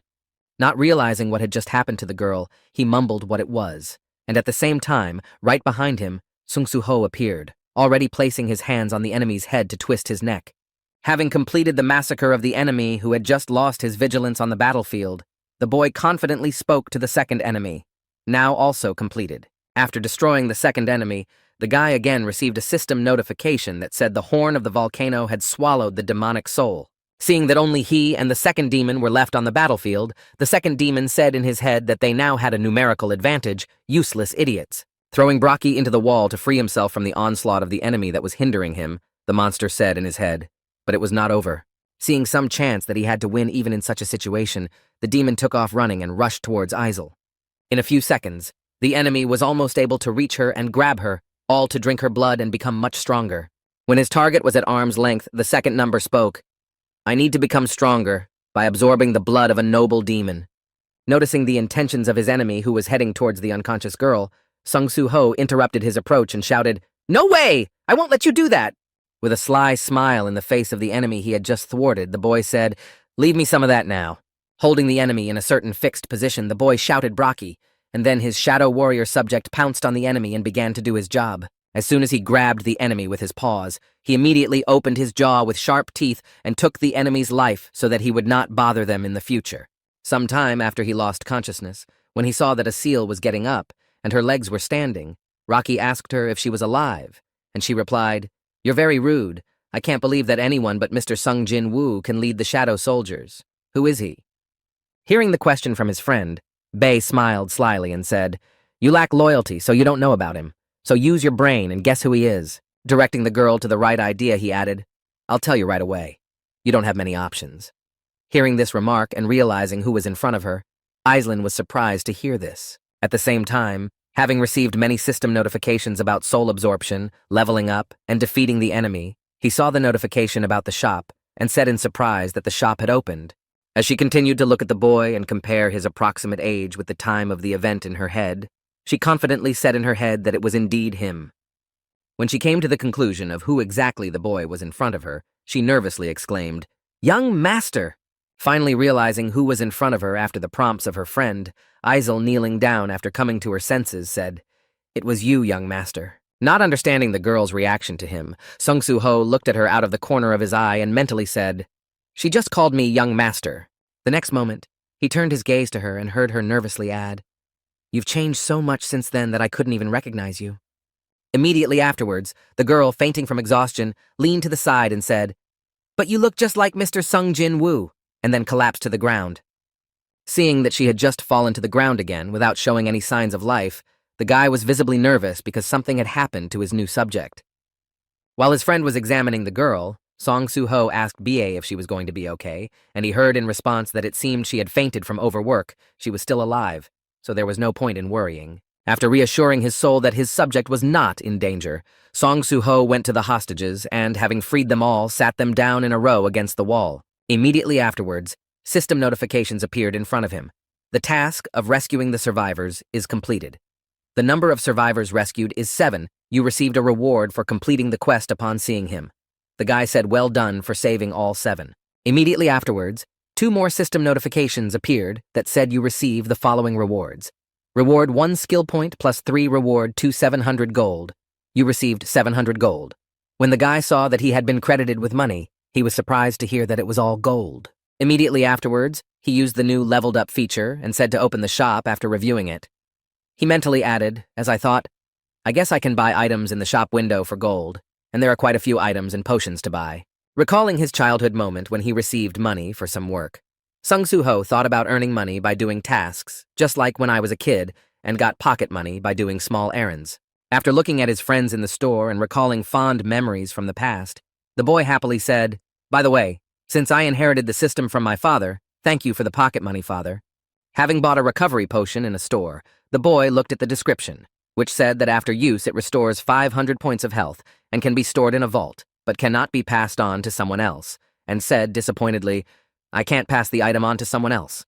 Realizing that simply giving her the potion was not an option because the system forbids it, Sung Soo Ho opened the potion and said, "Maybe I can get her drunk with it." After he applied the potion to the girl and saw that the effect began to take effect, the boy said, "Your complexion looks better," to which BR replied, "You wasted gold on a useless demon. You have such a good heart, Lord." In response to the words of his subject, the young prince confidently said, "Well, we can't just leave her lying there, so let's take her to the shadow dungeon of Brocky and take the corpses of the defeated demons as well." Hearing the order from his commander, the shadow fighter obeyed him and took a few more bodies of the enemies and headed for the shadow dungeon. When they were all in the dungeon, Bir asked why you were not leaving, young sir, and the man looked at the sword he had picked up and said, "I still have some work to do." The next moment he turned his gaze to the monsters that were hanging in the production room and said, "Flame creatures." Seeing them for the first time, I thought, they seem to be suffering from a flame. Swinging the sword he had received from the third demon, he said, "I'm sorry, but I can only help you in this way." And then he destroyed all the monsters. After a while, after scouting the area on call, the hunter returned to the outside to give a report on what he had seen and learned. Recalling what they had seen in the dungeon, the hunter's assistant said that although the dungeon was of the field type, and they had found the corpses of flame creatures and spiked lizards. Judging by the marks on the bodies of the dead, they were not killed by the hunters. They were not killed by magical creatures. After witnessing the dialogues between the hunter and his assistants, the hunter said, "I wonder if you mean that there was someone else there besides the magical creatures," while the assistant rubbed the back of his head and said nervously, "I should get back." Hearing that he was leaving, the hunter looked back and said, "Excuse me.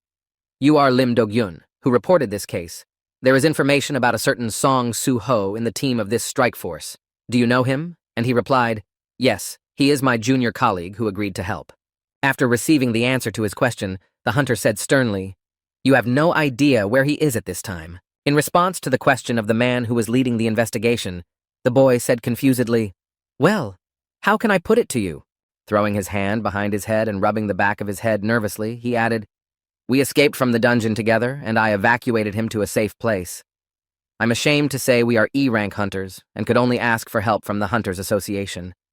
Having received a response from the member of the gathering team, the hunter put his hand on his shoulder and said, "You did well.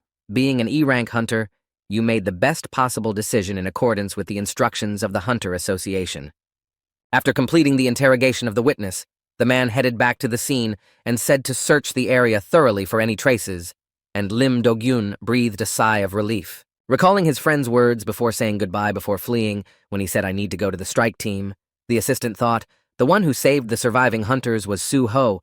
I'm right. Raising his head up to clear his mind, he mentally added, "I have no idea why he is hiding his rank, but I'm sure it is not with bad intentions." Continuing to think about his friend's behavior, he added in his mind that I would just have to wait for the moment when he wanted to tell me everything. After coming to her senses, Ezel looked down at her head and said sadly, "I can't believe it happened this way." Standing in front of Sung Soo-ho, she added, "Mr. Sung Jin-woo left the Earth to protect it from invaders from outer space," to which Bear added, "The Lord sent me to Earth to break the seal, but the young Lord was a genius and did it himself." Squeezing into the conversation of his subjects, the boy looked at the new team member and asked, "So you say your name is Esil, but we've never met you before." In response to the boy's question, she confidently answered that it was the first time we met during your training, young master, and you promised to remember me. Have you forgotten? Hearing the information that they had already met, the boy took a thoughtful pose and said that for some reason he could not remember the events. Continuing to strain his brain, Sung Soo-ho tried to dig up the right moment in his memory, but it was difficult if you don't know what to remember. Recalling the moment when he said to the girl when he met her, "I value my time, so I'll finish quickly," to which he heard a nervous wait in response, the boy confidently said exactly. Looking at the girl, he said happily, "You are the girl who gave up at the first meeting and immediately bowed her head and was upset that she was remembered that way after hearing what happened at the first meeting." Beer said unhappily, "You answered so inadequately when we were supposed to test the young master." Immediately after, continuing his questioning of his subjects, he added, "I'm also curious as to why you're so weak, what happened in the demon world." To which she replied, "Well, sort of." She bowed her head down and said sadly, "I think I should explain this to my young lord. You heard from Bear that Mr. Sung Jin-woo destroyed the demon kingdom and other nobles, right? After that, our Reindeer clan took the first place in the demon world, the one called the Demon Castle, and began to wait for his call. For several decades in a row, we were able to live peacefully because Mr. Sung Jin-woo did not call us. But 6 months ago, we had a problem." Continuing to tell the unpleasant story, she added that a mana amplifier called Stardust began to spread among the demons. Immediately after, recalling the remarks of the demons who had spoken to him in the battle, he was able to dodge the attack of the younger one who had increased his strength with Stardust. "First, let's destroy the demon who is already covered in wounds. I think we need to help him anyway. We only need her blood to produce Stardust," Sung Soo-ho thought. "I think I heard about this from an ace in the battle." Continuing her story, the girl said that even though high-ranking demons with a large supply of mana were not particularly affected by the dust, if a low-ranking demon used it, his mana would increase without any effort. In Sung Jin-woo's absence, using the Stardust as a catalyst, the demons began to unite with one goal in mind, to rebel against us, the Reindeer clan, who were protected by the Shadow Monarch.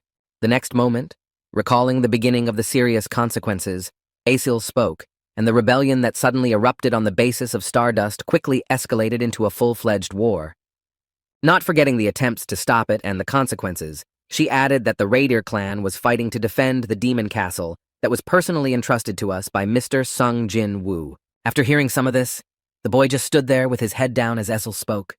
but our family was completely powerless in the demon uprising and eventually lost after 6 months of war. Continuing to speak with trembling hands, she added, "However, the demons who joined the rebellion did not stop there. They captured our family members and began draining their blood. And then they began drinking her blood from the purebred demon nobles to gain even more power."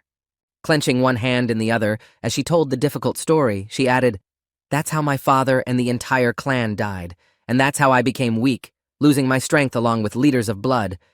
Looking down after the hard story, a seal added the pitiful sight of being the only survivor when everyone died. "And I don't know what Mr. Sung Jin-woo will say to me when he finds out that the demon world has been taken over." At the end of her story, instead of being condemned, the girl heard a "good job" in her address. Trying to comfort his subject, Sung Soo-ho threw his arm around her neck and added, "Sometimes I wonder what my father would have done in this or that situation, and I think he would have said the same thing to you and the members of your clan who fought to the last even in his absence." Smiling happily, the boy added, "I also want to thank you for fighting for my father to the very end." Continuing his consolation, the young prince confidently added, "I will try to help in any way I can. Let's bring back the Radir Ezel clan together." Immediately after the proposal, he mentally said, "Besides, you said that there is always a struggle for power between the demon clans, and I will make the Radish clan #1. As soon as the girl heard this, the young lord immediately replied, and at that time he received a new notification saying that the last survivor of the clan of purebred demons, the nobles Isel Radir, thanked the player. Wiping away tears of joy after a difficult conversation and the support she received after the much-needed conversation, Ezel joyfully said our clan, Radir. At the same time, a window appeared in front of the boy with a choice in which it was written whether he wanted to recruit the heiress of the White Flame as his ally. Stunned by what he saw in the description of the system notifications, the boy confusedly said in his head, "I'll." The next moment, turning his gaze to the girl who was surprised to hear the young lord speak, the boy mentally added the second descendant of the monarch. Looking again at the message that said the last survivor of the nobleman's clan of pureblood demons, Esel Radir, thanks the player, he mentally added that perhaps the reason was that she was the last surviving pureblood demon and then confidently said, "Accept." The next moment, a notification appeared in front of the girl, which said, "The skill of communication demon strike percentage of charge is 0. You receive the energy of the descendant of the owner of the White Flame, which allows you to deliver a powerful blow." Hearing the girl's question, Sung Soo-ho asked, "Gray can't speak," which I didn't know, but my allies can also see him, and the young lord asked if he could, and he confidently answered yes. Without taking his eyes off his subject, the boy confidently added, "Isel has become my ally and a descendant of the White Flame," the girl thought confusedly. "I am a descendant of the White Flame." The next moment, after a long dialogue, the guy said, "Well, let's try a new skill. Are you ready, Isel?" And she confidently replied, "Yes, young sir." As soon as all the aspects of preparation were completed, a system notification appeared in front of the guy. Demonic Strike Link skill activated. Immediately after, Sung Soo-ho began to prepare for the strike and was able to create a sphere with destructive power. After applying this power and seeing the result of its power, the guy surprisingly said, "Wow, not bad." Immediately after turning his head back, he added, "So this is my skill of connection with Isel," and then noticed that she collapsed to the ground. Not understanding what happened, the guy was surprised to hear a seal say what happened, to which she replied with a difficulty, "I'm sorry, but he used up all my energy." And then she said, "I understand, rest." After testing the new skill, the boy was surprised to hear in his head that only one skill had used up all her power. How powerful was this skill? At the same time, lying on the floor, completely exhausted, the girl who was still conscious mentally said the skill that allows me to transfer my power to the young master. Watching as he began to practice his kicks in the air, Isel added that his damage was probably incredibly high. Using the girl's power, the boy struck the wall in the shadowy dungeon to test the power of this linked skill. However, they were not satisfied with the result, as the impact left only a small dent, and Sung Soo-ho and BR stared at the ridiculous sight. The next moment, BR said something not much different from your usual attack, to which the boy added, not unlike Gray's communication skill. At the same time, seeing the weakness of her skill, the girl thought anxiously, "This is all I can do." The next moment, looking at the description of the skill, the guy said thoughtfully, "Maybe it happened because the charge level is 0. Nothing is said about increasing the charge level, so I have no idea what to do with it." In response to his master's words, Bir said, "Young master, I have an idea." And Sung Soo-ho said, "I'm listening to you." Turning his gaze to the corpses of his enemies, the subject said, "May I eat the bodies of the demons you brought to the shadow dungeon?" In response, the boy said, "No, they will most likely be useful for pulling out shadows for you." Bir added, But you have not done this yet. Do you want to try it? Hearing the offer from his subject, the boy approached the bodies of the enemies and used his summoning skill and said a chant. Immediately after the attempt, the guy received a notification stating that the mana of the selected target was infected with shadow extraction and could not be used on the selected target. After seeing this, the guy said in confusion, "The system forbids me to make them shadow soldiers because their mana is infected." In response to this, he said even the Lord himself could not extract the contaminated souls of demons, so he commanded them by appealing to the contract. Radir did the same. Immediately after hearing this, the boy confidently said, "Well, if their souls are contaminated, you can't do anything about it, you can eat them." And he replied, "Thank you." And at the same time, hearing the words of Bir, Ezel thought sadly that we were infected with evil. While his subject was absorbing the demons, the boy approached the girl and handed her a potion and said, "This should help you." And she replied, "Thank you, but I have a feeling I'm only bothering you." In response to this, she said, "Don't worry about it. You have nowhere else to go in this neighborhood. You can feel at home." To which the young lord replied, "I don't deserve your kindness." In response to the girl's worried words, Song Soo-ho smiled happily and said, "Don't worry, we are allies." After the dialogue with the girl was over, the prince noticed the strange behavior of his friend and asked Ba what had happened, to which the young lord replied with concern in the memories of these demons. Immediately after verifying the authenticity of the information, he confidently added, "I have found a clue related to the apostle Itarim." Hearing that they now had new information about the information he was interested in, the guy gathered all his subjects to listen and sat them down in front of Bear. Seeing that the entire audience was attentively ready to listen to him, the subject said, "Well then, I will tell you what I saw in the memories of the demons. But before I begin, I must clarify something for you. Stardust is spreading all over the earth, and the creatures of the flame are monsters that came from outer space." Hearing only a small part of the information, Asil exclaimed in surprise, "You mean Stardust is not only spreading here?" And then Sung Soo-ho added, "So, flame creatures came from outer space."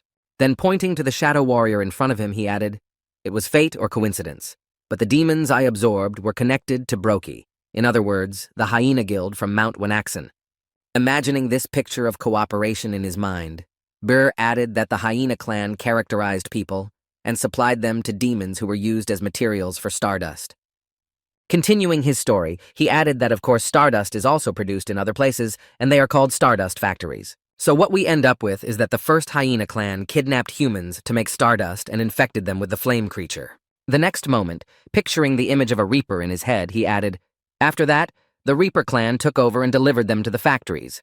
And already at the factories where these materials were delivered, the production of this Stardust was launched. Upon completion of the disclosure of the entire process of the Stardust creation chain, Bear added, and of course that Iterami was the liaison between the three parties." Thinking about the information just given by Bae, Song Soo-ho mentally said, "All of this has to do with the invasion of the Itarim." The next moment, interrupting the boy's thoughts, Ba added that there was also a person who built this whole system of Stardust production, and hearing this, the boy mentally exclaimed, "That person." Continuing his story about the production of Stardust, Br said that the apostle Itarima is hiding somewhere on Earth, and I managed to find out that he is not working alone. Trying to recall that person while he is leading his comrades to the truth, Beer builds an image from the shadow of the speaker and helps him in this. Having completed the creation of the figure of a person and its beginnings, he confidently added the vice president of the Reaper clan, Lee Min-sung. "It seems that we will be able to find the apostle Itarim by making the necessary inquiries." After some time, when the information went to the masses, many journalists gathered near the central exit of the Reaper's Guild, when suddenly one of them exclaimed, "Is it possible?" Having noticed a couple of guards leaving the building and then a person heading for the exit, one of the reporters exclaimed, "It's him! It's really him!" As soon as the image of the guild's vice president appeared in public, journalists eager for a scoop shouted out Lee Min-sung. Pulling their microphones toward the man, the reporters shouted out, "Let me interview Mr. Lee Min-sung about the progress of the investigation of the Hunters Association," to which he replied that no charges had been filed. Upon hearing this, the reporter exclaimed, "You really didn't know that the hyena clan led by the Reaper was kidnapping citizens, and there are cases of hunters being killed near the Seoul station run by the Reaper clan. What do you think about that?" In response to the reporter's question, Lee Min-sung decided to finally clear himself of all accusations in front of the public, turning on his acting skills and said, "We are the Reaper clan." Standing in the bright light of the spotlight, The vice president said he had done everything for the disorderly world that came after the cataclysm 2 years ago. The reason we supported the hyena clan was because they were mostly D-ranked hunters who could quickly perform their duties for the good of society. And as for Seoul Station, I thought it would serve as a great place for new hunters. And it was worth sending more than just the Reaper clan members there. Immediately after turning his gaze to the audience, as he confidently added, I could not have imagined that my well-intentioned actions would lead to such tragic consequences. Starting to shed tears to make a stronger impact on the audience and clasping one hand over his face, he said in a mocking tone that if only I had spent more time on this, all the suffering could have been prevented. Bowing his head to the audience and walking to his car, he said, I am sorry for all the misery I have caused. After seeing the performance, the journalists began to talk in surprise, suggesting that the Reaper's clan had nothing to do with it, which is probably true if the association has not yet pressed charges, meaning that the Reaper's clan has been doing noble things here all this time. Continuing his thoughts, one of the reporters exclaimed that they were like heroes when they heard that his performance was successful, and Lee Min-sung smiled verbally when his face was no longer in the camera lenses.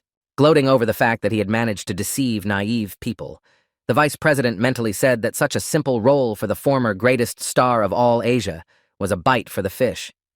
Thus, the Hunters Association arrived at the office of the head of the association and was told to be dismissed, and he was surprised to hear that this cunning bastard didn't even ask questions. Walking back after he was not accused of anything, Lee Min-sung mentally said, Well, it makes me feel even better. The Hunters Association does not even know that I am the supplier of all the Stardust on the market. At the same time, looking at the very person who had caused so much noise due to the disclosure of certain information, Song Soo-ho said from his hiding place, So that's who you are, Lee Min-sung. The next moment, looking at his subject, he added, What do you think, BR? You can feel the presence of Itarim's energy in him. To which the latter replied, Not even a little. Continuing to look for the suspect in collaboration with the invaders, the boy added that he was not their puppet, to which BR replied exactly that. Angry that they had not been able to find out anything in this case, the guy said, Well, we will find out soon. Having prevented his master from committing rash actions, BR exclaimed in no uncertain terms. Recalling the cases of battles with strong enemies, the subject added, I am well aware that you have defeated many powerful enemies, young lord, but this time I will have to stop you at any cost. Turning his gaze to the man in front of them, Bear spoke the mana that Lee Min-sung radiated the next moment. The vice president looked back, feeling someone's scrutiny. Seeing the strange behavior of their leader, the guards asked what was going on and were told that nothing was wrong. Continuing his conversation with the owner, who was about to start a fight, the subject added, You are not at the level to fight with him now. After some time, Li Ming returned home, having had a good evening smoking a few jeng and savoring alcohol, spent time with the girl, and in the moment spoke too simply. That's how a small action can change public opinion. Afterwards, he started to look at the news on his phone, where it was written that the vice president of the Hyena Guild, Lee Min-sung, had not received any charges from the association, and that the Hyena Guild had been disclosed for the benefit of society. After a while, a girl entered the room and said in surprise, Who is this here? Is it really a hero of the hunting industry? To which he replied, Oh, ma'am. Standing at the entrance to the room, and not wanting to go any further, the girl added, You should have contacted me right away. The next moment, she approached the man and said, Girls, come on, come out. In response to the girl's order, the man said, Do you think I have to report to you about every action I take? And then added, Come on, you know that's not true. After the vice president of the Gentlemen's Guild said this, the girl smiled and said in her head, He has a lousy temper. Continuing to look at the man who was reading the news on his phone, she mentally added, He was born with a golden spoon in his mouth and was a Korean superstar in his youth. No wonder his pride is so high. As she poured a drink into his glass, she said in her head, Of course, after the global cataclysm, he was brought down from heaven to earth. However, the news of Lee Min-sung's awakening as an A-ranked hunter caused a real sensation, but very soon his personal driver became one of the few S ranks in South Korea. The story hit all the national headlines, and the focus shifted to the driver, and the hierarchy of power suddenly changed. And for some reason, Lee Min-sung decided to join the Reaper Guild created by his driver after these reflections. The girl, wiping her throat with a bottle, said, Let's discuss the matter. To which he replied, That what matter? Not receiving the desired answer to her question, the girl approached him and said, Stop playing dumb. I'm talking about Stardust, you know it well. Continuing to press the man, the girl added, Can I buy it in bulk? In response, Lee Min-sung slammed his glass on the table and said, Haven't you heard? I've lost my salesman and factory, and I can't meet your demands in a short time." In response to the man's words, the girl happily replied that if the vice president of the guild, Lee Min-sung, ran out of ideas, I would never believe it. Immediately afterwards, the man said unhappily that he would have to bother his business partner, after which he heard the girl's joyful voice, and knew it. And then, with a disgruntled tick, the man thought it looked like he would have to find him. Recalling his business partner, who has been unwilling to listen to him lately, the vice president said unhappily, "He's been acting too defiant lately." Remembering the influence of the person to whom he would have to appeal, the man said in his head, "That little shit is too arrogant lately." At the same time, somewhere in the shadowy dungeon, the daily task was being trained and performed. Using the Centurion's horn, Song Soo-ho summoned a huge number of enemies that everyone had to fight. Running around the battlefield, Gray tore enemies apart with his teeth, and Isel fought monsters with her sword. However, the greatest contribution to this training was certainly made by Song Soo-ho, whose rage and motivation simply had no limits, and he spilled his emotions right there. His only weapon was his gloves, but his advantage in moving quickly across the battlefield played a significant role in this task. After destroying all the goblins that came to them after being summoned by the Centurion's horn, the boy said, "I summon the next wave." At the same time, observing the behavior of his master Beer, the young lord mentally said that after that conversation, he had probably lost his patience completely. After these words, he recalled how he had demonstrated everything with a clear example, saying that our goal was to find out information about Apostle Itarim and Lee Min-sun, who was at the top of the Stardust sales chain, and that it was very dangerous to contact them without expecting a battle. After the remark of his subject, the boy asked how we should get the information, to which BR replied that if he did not confess voluntarily, I would absorb him and check everything myself. The Lord allowed me to absorb bad people. Immediately after receiving permission, he added, "That's only if you can defeat Li Ming's song. I've seen a lot of hunters when I visited the association, if I had to estimate your rank." Looking at his master, the subject confidently said, "You are now matching the characteristics of a C-rank hunter." The next moment, turning his gaze to Grey Bear, he added, "Rick is a D-ranked hunter," and the wolf began to smile happily. After giving the ranks to the first two, he turned his gaze to the girl and said, "Aislinn C rank." Hearing the verdict, the girl said sadly, "If only I had my powers with me." Immediately after the assessment was given to each of them, the subject spoke about their powers, and also if we evaluate the combination, the young master possessed by the power of Rick is slightly stronger than B rank. Of course, there are differences even within the same rank, but we must admit that to defeat an A rank, we need 10 D ranks. In other words, we still lack the strength to defeat the A-ranked El Min-sun and the Reaper Guild. The next moment, the girl noticed Beer and asked him what rank he was, to which he replied, "I'm a marshal, let it be known," and then added, "But you were a private." And he angrily shouted that I would grind you to dust. At the same time, looking at the rewards for completing the daily task, the guy mentally said the numbers are not increasing. Although he defeated many more goblins, it seems that the secret reward is a one-time action. Immediately after using the item from the rewards, the guy said to open a random box after unpacking. A notification appeared that you received an item, an ash ring. When the item appeared in his hands, the guy could see its description, which said the item was an ash ring of rarity D-type accessory perception, +5.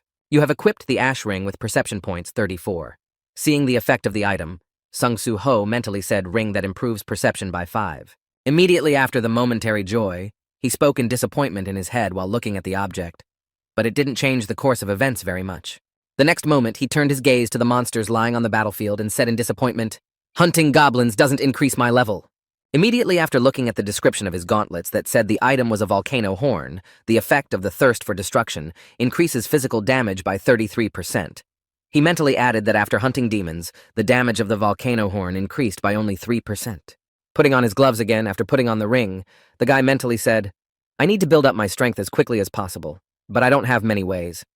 Thinking about the possibilities of how he could continue to progress further, the guy said in his head, "I need to enter the dungeon and defeat the magical creatures to level up." Sometime after leaving the shadowy dungeon, the guy said while looking at the notifications, "Hey, I'm getting orders to work in a mining squad or as a collector," and he knew that no squad wants to see an E-rank hunter in their ranks, and it is strictly forbidden to enter the dungeon without the permission of the association. After hearing this, Beer said, "Maybe you should reevaluate your strength," to which he replied that they would write an article about me about a hunter who had reawakened on the main page of the association, which I should avoid. Continuing his thought and recalling his main rivals, Sung Soo-ho added that I know that the apostle of the Atarim is somewhere on Earth, and I cannot become a burden to my father by revealing my identity.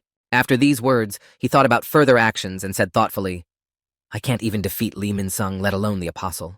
Hearing the disappointment in his master's voice, Beer confidently said, if this is really the apostle of the Iterim, then there is no point in worrying about him now. Continuing his speech, BR added that since he arrived on Earth before me, I can imagine that the effect of traveling between dimensions still affects him, to which the guy replied, traveling between dimensions, what are you talking about? In response to the gentleman's question, the subject replied that to move between the dimensions of outer space, there is a spatial rift that must be crossed, but the walls of this rift are too narrow and have the property of colliding with mana. Even if the outer walls are expanded, they immediately narrow. So the larger the creature and the more mana it has, the more time it takes to move. And that's why the countless army of Iterim waging war in outer space is unable to invade our galaxy, and that's why our Lord can't easily get here. Hearing some information from his subject, the guy said thoughtfully, in other words, someone rather weak to be able to travel between dimensions arrived here. And that's why they relied on Brocky and the demons without revealing themselves. Immediately after thinking about some points, he nervously said that if the Iterim invasion ever happens, it will be the right time to build up our strength. Without interrupting his master's thoughts while he was forming an opinion, Burr said in his head, I think that this is the case right now. Immediately afterwards, the subject recalled the moment when he was sent to the ground, and Sung Jin Woo told him, since I cannot assess the current situation on the ground, I give you the right to make your own decisions. Giving the key to the Shadow Gate to his subject, the Shadow Lord added, if you need help, take this and go to him. At that moment, the subject remembered the person his master had mentioned, saying that he would be able to provide invaluable assistance to Su-ho. At the end of the recollection, the subject mentally said to the thoughtful boy, another reason why his master gave him the sword key, I will use it right now. Just as he was about to speak to his master, the young lord suddenly interrupted him and exclaimed, putting his hand in his pocket after a brilliant thought struck him, the guy confidently said, why didn't I think of that before? Pulling out his phone, the guy smiled slyly and said that the way to secretly enter the dungeon without violating the rules of the Hunters Association was at arm's length. When he arrived at the person who could help him, he heard, it's been a long time, Su-ho, and this is the first time we've seen each other since you managed to awaken. I was very much interested in your sudden offer to meet, but I could not even think that you would come to me with an offer. Su-ho grew very tall and then said, this is an offer you cannot refuse. Hearing the boy's words, his subject, who was hiding in the closet of Sung Woo-ho, spoke in his head as expected of a young lord. Looking at the person to whom they had arrived, Beer mentally said, he himself had personally arrived at the person the lord had mentioned, and then the other man said, so you need an uncle. Smiling happily at the suggestion of his nephew Yu Jin-ho, the president of the company, Ah-jin, said, I will help you enter the gate. The maximum load on the game's servers at one point reached 12,417,781 players. It was a virtual reality game that at some point became so popular that it held its position in the top for several years from the moment of its release, and it was called Brave New World. No one could even imagine that the person who created the best game in the industry would turn out to be the reckless younger son of a conglomerate, and the name of this company was Ah-jin Soft. And the CEO of this company was arriving at the building he needed. The guy was stopped by a guard and asked if he was Mr. Song Su-ho, to which he answered yes. After meeting an important person, the guard happily added, I was expecting you. Our director said that he was expecting a special guest today. Please follow me. Hearing his guide's request, the boy nervously looked around and said in his head, this is the first time I've come to my uncle's company.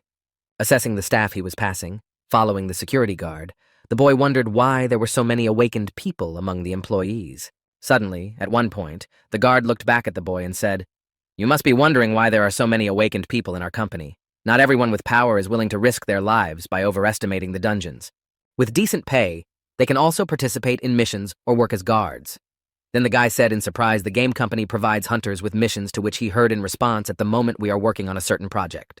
After giving some information, the man added, but I can't tell you all the details. And Sung Su-ho thought to himself, they're creating a game related to hunters. When the elevator arrived at the right floor, the company director immediately met the boy and exclaimed, oh, who's here? Walking up to his important guest and putting his hands on his shoulders, the man happily said, it's been a long time, Su-ho, a long time. The last time I heard from you was when you woke up as a student at the Korean Academy of Arts. Do you have any idea how worried your aunt was about you? Hearing the words from his nephew, the director of the company sat down at the table and said, I see, I understand. Taking his place at the table to continue the conversation, he added, looking at the guest, and you have grown up since the last meeting, to which he awkwardly said, I probably stretched a little. Immediately after taking out a tablet from his briefcase, the boy said, "Uncle, can you take a look at it?" Hearing Yu Jin-ho's request, he said disappointedly, "We haven't talked in spirit for so long, and you're getting right down to business." Looking at what his nephew offered him, as well as some diagrams and descriptions with details, he was surprised to hear that it was a business proposal. After evaluating the work, he added, "I was wondering why you asked to see me so suddenly, and you came with a business proposal. You've grown so much," to which Sung-Soo Ho replied, "I came to you with a win-win situation." Hearing his nephew's conclusion about the reliability of the plan, Yu Jin-ho asked in surprise, "You mean you want me to?" Smiling happily after realizing what he wanted in return for his offer, the company director added, "I'll help you cross the gate like this." In response to this, the guy confidently replied, "Yes, if you help me buy the inventory and hire the combat team I need to pass, I will give you all the magic crystals that Jinsoft's D and C rank dungeons are no problem for me." In response to his nephew's offer, the uncle looked at the boy with a stern look and asked, "Aren't you an E-ranked hunter?" After receiving the question from his uncle, the boy said, "Actually, I can clear the dungeon by myself." In response, Yu Jin-ho said, "Suho, you know that I am also awakened, although I am D rank. But I am one step above you, and my strength is enough to hunt inside the gate." Looking at his nephew, the uncle added sternly, "Is it possible that you are willing to go so far into the dungeon because you think your parents might have been carried through the gate during the Great Cataclysm? If it's true, I'll continue to hire hunters to trap them, so just wait for the result," he said. And the boy thought, "I knew he would say that." Immediately after the data, BR sat down and asked the young lord, "Are you going to tell this person the whole truth?" To which he replied, "Yes, I trust this person the most." Having decided to tell everything to his uncle, the boy confidently told his uncle, who was surprised to hear his appeal, and replied, "Yes, what is it?" Then, leaning on the table, Sung-Soo-ho confidently said, "I am actually the one who has awakened with the ability to raise his level." Hearing what his nephew had just told him, his uncle asked in surprise what you had just said to level up, and the boy added that there were invaders from another galaxy hiding on Earth, so to stop them I had to kill monsters and level up. Looking at his uncle with a stern look, he said to prevent the invasion of the army from another world, I must clear the dungeons and become stronger, to which he heard in response, "What are you talking about?" Immediately after, the company's director, Yu Jin-ho, exclaimed in surprise that he had heard of the leveling project in private, and hearing his uncle's question, the boy immediately lost his entire mood. Not knowing what he was talking about, the boy said in surprise that he was going to level up alone, and then Yu Jin-ho added with a facepalm, "And I realized it was exactly the kind of prank from the internet that I asked my uncle to do a strange request and watched him freak out." Immediately after misunderstanding his nephew's request, my husband said, "You just told me the story of a single-player game we're currently working on. The main character is a hunter who has awakened and is able to increase his rank. He starts as the weakest player from E rank and then surpasses even S rank. As a result, he becomes the strongest and protects the world. What's the point of keeping it a secret if someone has already told you about it?" Sung-Soo-ho said in surprise. "This is exactly the same story as my father's." Immediately afterwards, he added happily, "Anyway, if you and my employees decided to play a prank on me, you failed. You're too young to fool me." And then, coming out of the hiding place, Beer said, "It didn't work out that way. You must have vague memories from the previous world." Hearing someone's voice that had just spoken to him, and it was not his nephew, the man turned his head to the side in surprise to see who it was. Seeing BR in front of him, he exclaimed in fright, "Suho, what the hell is this ant-faced thing?" And then Beer said, "Young master, let me help you," to which he replied, "Since when?" Looking at the frightened man, the subject said, "In times long past, you were a miserable subject of my lord among the rest of the people. You saw more than any other battle in which my legion fought. Those great and inspiring moments must have been imprinted on your soul." Not knowing what the ant's head was talking about, the man scaredly exclaimed, "What are you talking about?"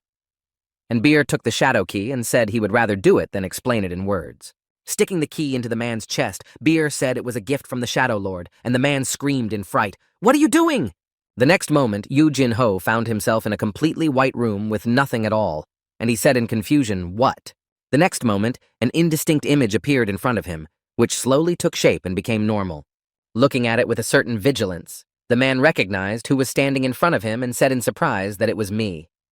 Immediately after these words and the image he saw, a memory flew through his mind where he happily said, "Jin-woo, you say you are E rank, I will protect you." Again, watching flashbacks from the past that had been erased, he saw certain moments where he was talking to the boy. "Isn't this backpack heavy? Are you okay? I can handle it." You're still so quiet. And you're still as talkative as ever.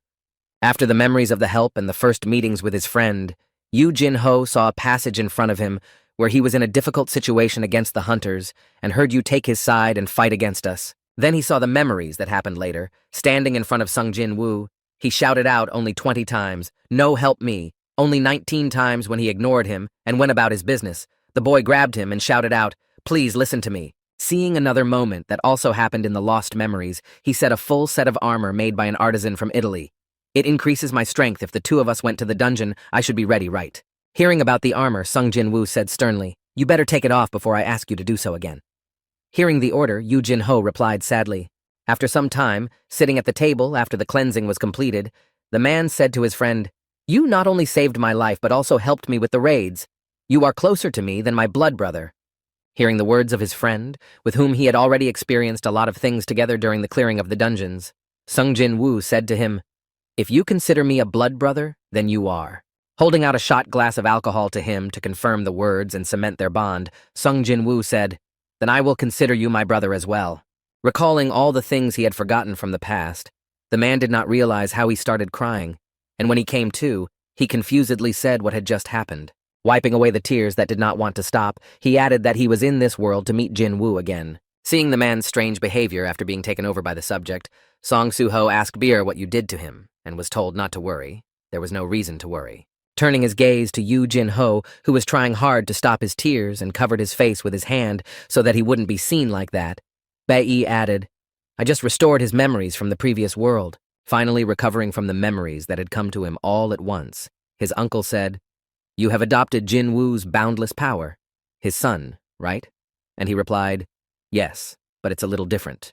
After wiping away the tears and making hot tea, the director of the company said, "Gods from another galaxy, just think that he is protecting our world from these villains from Itarama. He is really in another dimension." And he heard the answer correctly. "To stop the invasion of Itarama on Earth, which will soon happen, I need to become stronger as soon as possible." Immediately after the boy's words, Yu Jin-ho looked at his nephew and said, "By God, the situation is so urgent, and you brought a business plan with you. You're completely bent on the rules, just like your father." Seeing the boy's embarrassment, the man put his hand to his head and said heavily, "Now that I understand the situation, I no longer have to treat you like a child and try to protect you. And so after all that I have mentioned, I will say yes, I accept your offer."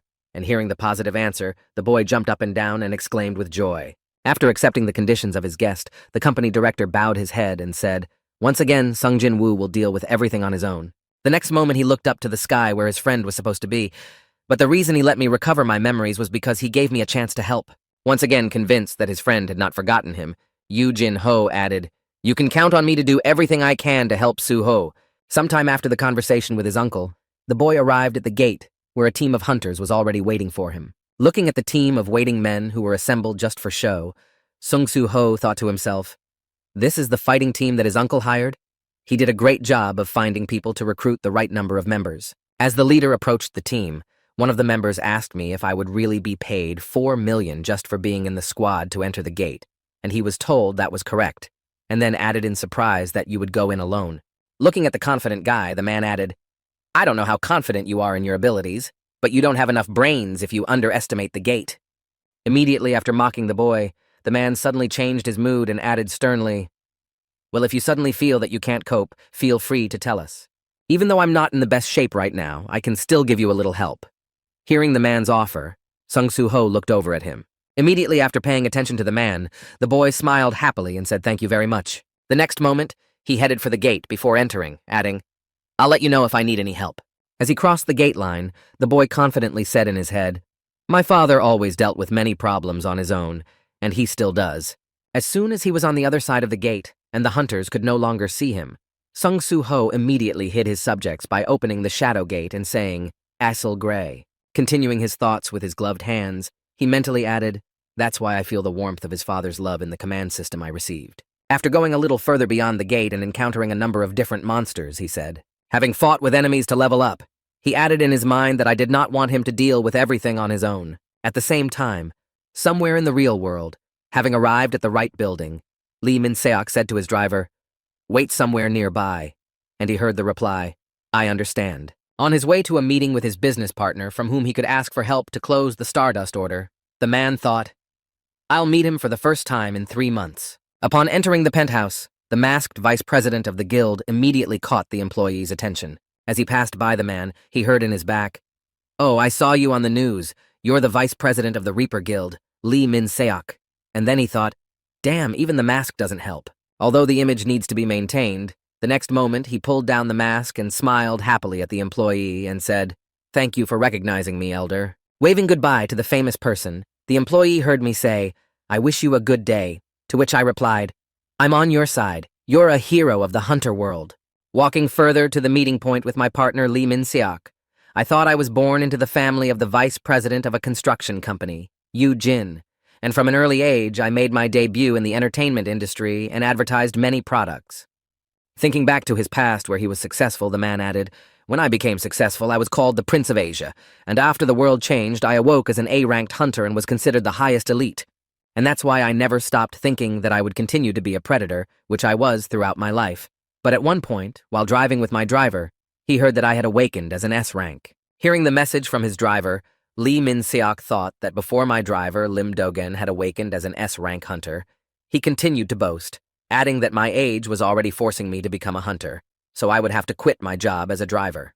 Looking in the mirror at his passenger, the man added, "You're an A-rank hunter, I'm right. The association recently offered me to start my own guild, so if you want to join me, you can." At the same moment, after learning about the intentions of his subject who was stronger than him, Lee Min-seok thought in displeasure, "I am not an A-ranked hunter, but a S-ranked driver." Feeling a giant gap between himself and him, the vice president added in his head, and from that moment on I began to think that this world was over. The pyramidal structure that was destroyed with a snap of the fingers after that cataclysm, that's why I have to restore this whole structure that collapsed. Arriving at the room he needed, and opening the door inside, Lee Min-seok confidently said in his head, "Even if I have to take the devil's hand." Finding himself among a crowd of people who were looking at their guest, the vice president of the guild said in a displeased tone, "Stop smiling so much before I tear your mouths open." As he continued to move around the room in search of the right person, he added, "Where is your master? And why doesn't he greet the owner of the house?" Suddenly, after his disgruntled speech, he suddenly heard a child's voice. "So you must be Lee Min-seok." Seeing the boy standing by the window, the man said menacingly, "You're the one with the hair color and those ugly eyes." Looking at the strange appearance of his business partner, he added that you are an alien. Putting his hand on his partner's head, the man added, "You were just a boy when you grew so much since we last saw each other, and your magic power has grown, and you continue to grow well as planned." In response to his visitor's question, the boy said unhappily, "We've already talked about this. I'm not growing. I'm regaining my strength. To solve this problem with spatial movement between universes, the main body, which has unsurpassed power, sent fragments of its strength and personal characteristics." Looking through the book he was holding in his hands, the alien added a newborn baby among all these fragments, and after merging with another fragment, I became myself in my current form. My memories were preserved, but my personality changed a little, unlike the previous version of me. Hearing the words of my partner, Lee Min-seok, sitting on the couch, said, "How badly you explain," after which the boy added in other words, "You don't need to pretend that we are close." After receiving the alien's remark, Lee Min-seok said, "I don't care about your personality and all the nonsense you said. I hope you remember your promise." Without looking up from the book, the boy said back, "Wealth and fame, and you also spoke." As if about the destruction of this S-rank hunter, as if his name was Lim Do. General, hearing that his partner remembered everything, the man began to smile ominously. Next, he said, "I'm glad you haven't forgotten what I said." And then Lee Min-seok said, "Why are you here?" And then he said, "Can't I come to my house?" And then he said, "I told you not to come unless there was a compelling reason." After the alien's remark, the vice president said, "There have been some problems in the Stardust production. Recently, the hyena guild that supplied the fuel and the plant in the dungeon of Seoul Station were destroyed, and that's why I came here to restore the Stardust losses." After hearing the reason for the visit, the boy asked if the reason was found, and then the man added that the Guild of Reapers was reported to have been destroyed by a black-masked hunter. After hearing the information about the offender, the alien said to Lee Min-seok, "You created the distribution system using our Stardust production method. Didn't you say that there would be no problems with this system?" To which he replied that there was no need to aggravate the situation over such a trifle, kid. Hearing what the alien man had just said to him, the alien man said, "You are useless. I guess my previous personality made a mistake in choosing you as a pawn."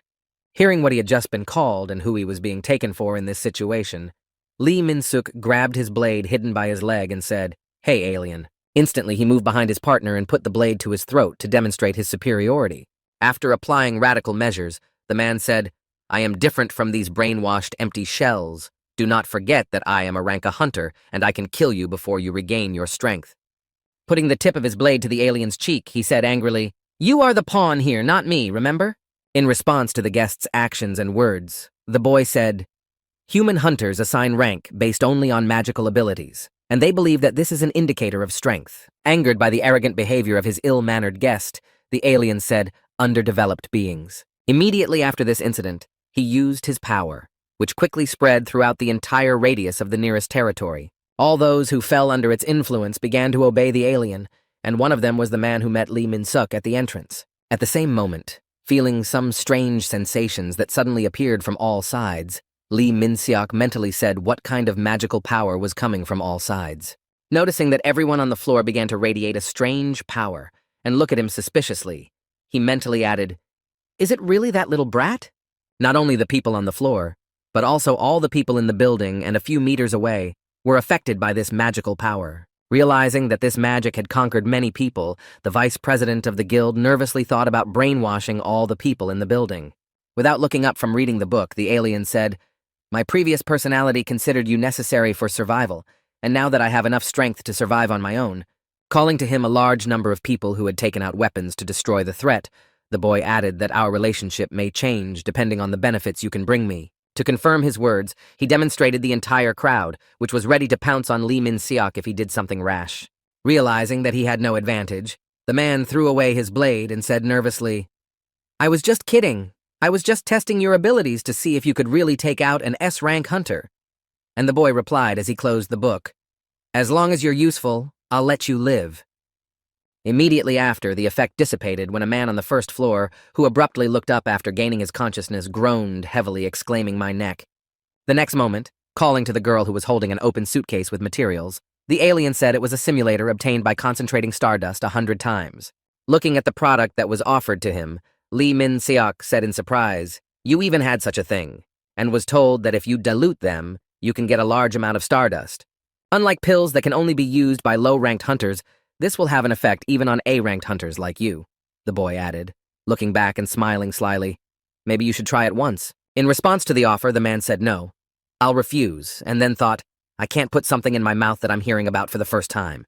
He picked up a suitcase filled with Stardust concentrate and walked away, saying, "In any case, you have to keep your promise," and then thought, "It doesn't concern me anymore." As soon as the man left the room, the boy standing in the center of it confidently said, "I feel another fragment coming soon."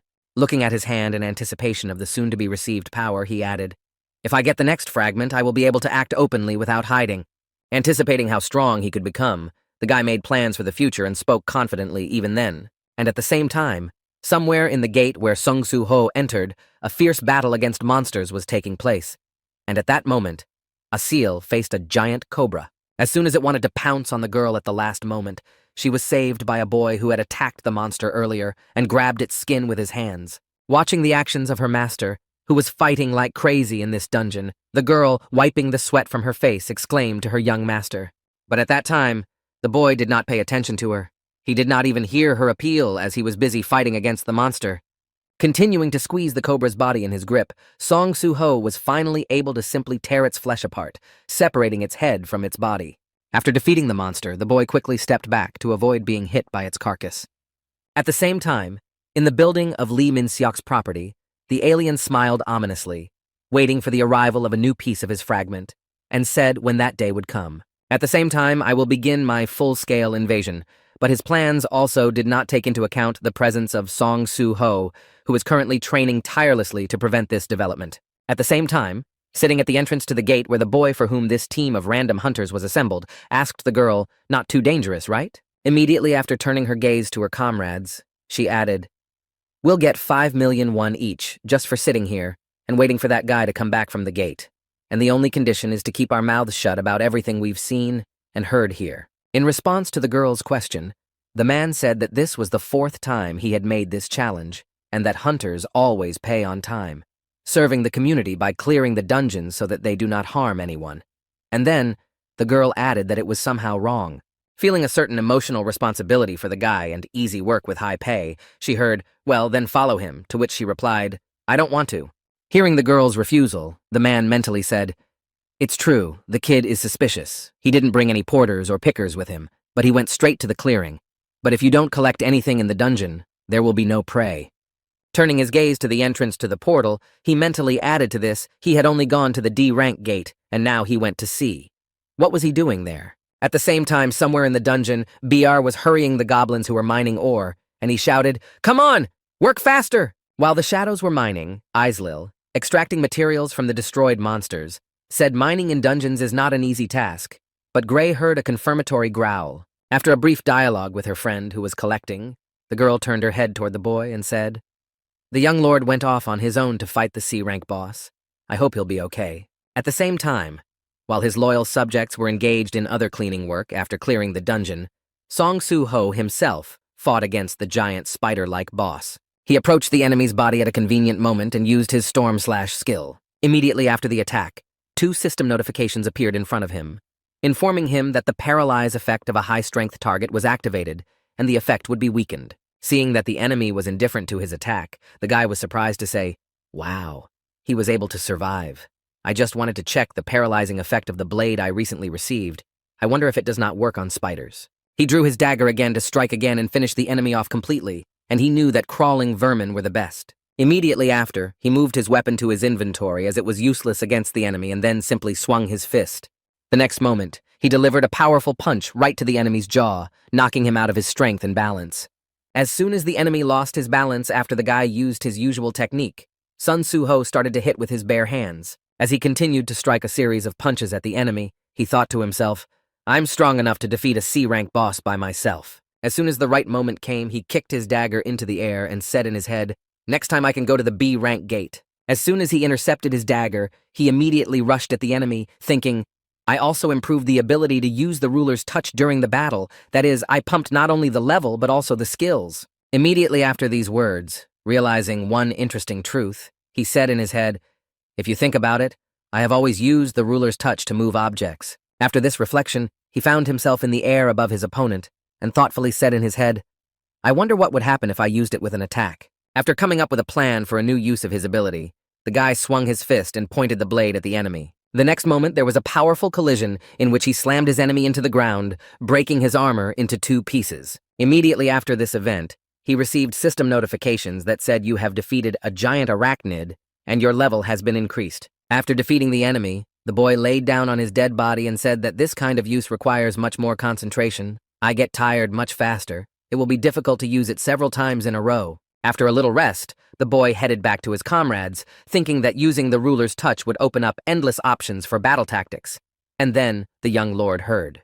Meeting their leader, Ezel happily asked if you defeated the boss, to which he replied, "Yes, everything is fine." Then Beer added, "Now you are capable of this, even without my support. I am very impressed."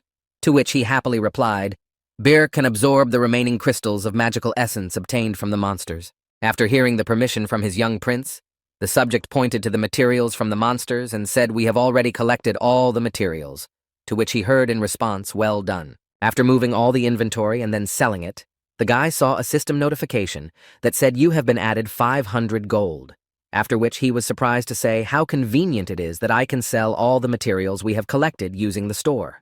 At the same time, while Sung Soo-ho was selling monster materials, BR told him that according to the Earth Hunter system, you have already reached rank B, to which he replied in surprise that it was true, although it didn't surprise me too much, as I had already been promoted 8 times. After his master's words, Beer also added, pointing to his comrades, "Moreover, you alone have become stronger, and the strength of your companions has also increased," to which Isel added, "Yes, the more I fight, the faster my former strength returns." Continuing to stretch after the battle, the girl added surprisingly, "I didn't even have to restore the lost blood." Looking at his subjects, who were named Ezel Ladir level 19 and Gray level 17, he added in surprise, "You both have levels now." Hearing her master's remarks, the girl exclaimed in surprise that it was really strange. "Unlike you and Mr. Jin Woo, we are not players." And then Soo-ho asked if she could see the system window, to which she replied no. Hearing the negative answer, the boy thoughtfully said in his head, "They can't use characteristic points." Maybe they will increase with the level very well, and they can become stronger with the level. But how then? The team is formed questions become more and more. After finishing his thoughts, Sung Soo-ho said, "Let's see if you can raise your own level, huh?" To which Asil replied that, "But how?" In response to the question of his subject, the Lord smiled happily and said, "What are the options? Will you go with me to another raid there and see?" Hearing this, the girl exclaimed confusedly, "We have already been on sweeps twice or something."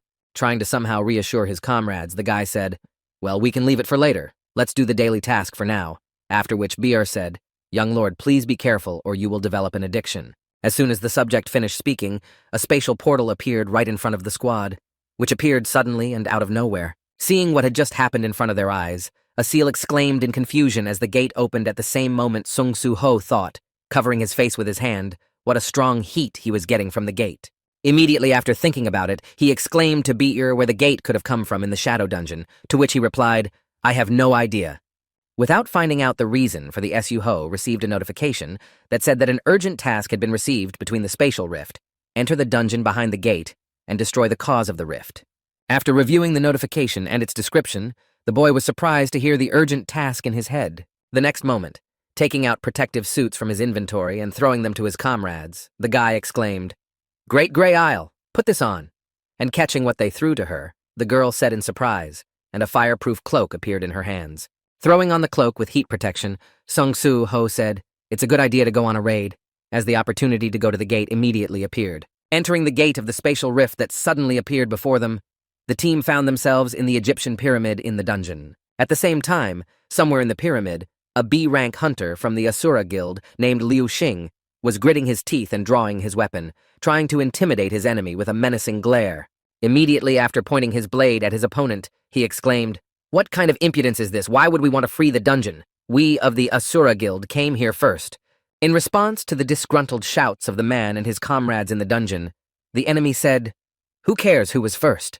Without budging, the other hunter added, "I warn you for the last time, at this very moment everything belongs to us. If you continue to whine, I will consider it a declaration of war against my guild."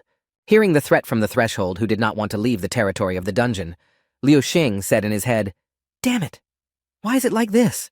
Looking at Randolph, the A-ranked hunter from the Scavenger Guild, he mentally added, "We ran into the Scavenger Guild, and then I heard that in the face of such power, all your efforts will be in vain." With no desire to retreat from his goal, Asura, a member of the guild, grabbed his weapon and shouted to his comrades to get ready for battle. Just as he was about to pounce on the enemy, they were interrupted by Sung Soo-ho, who raised his hand and said, "Excuse me, please." Looking at the bunch of hunters who were having a certain conflict, the boy added in confusion, "Excuse me, but can I ask you something?" The next moment, throwing his arm around his neck, he added awkwardly, "Could you tell me where we are now?"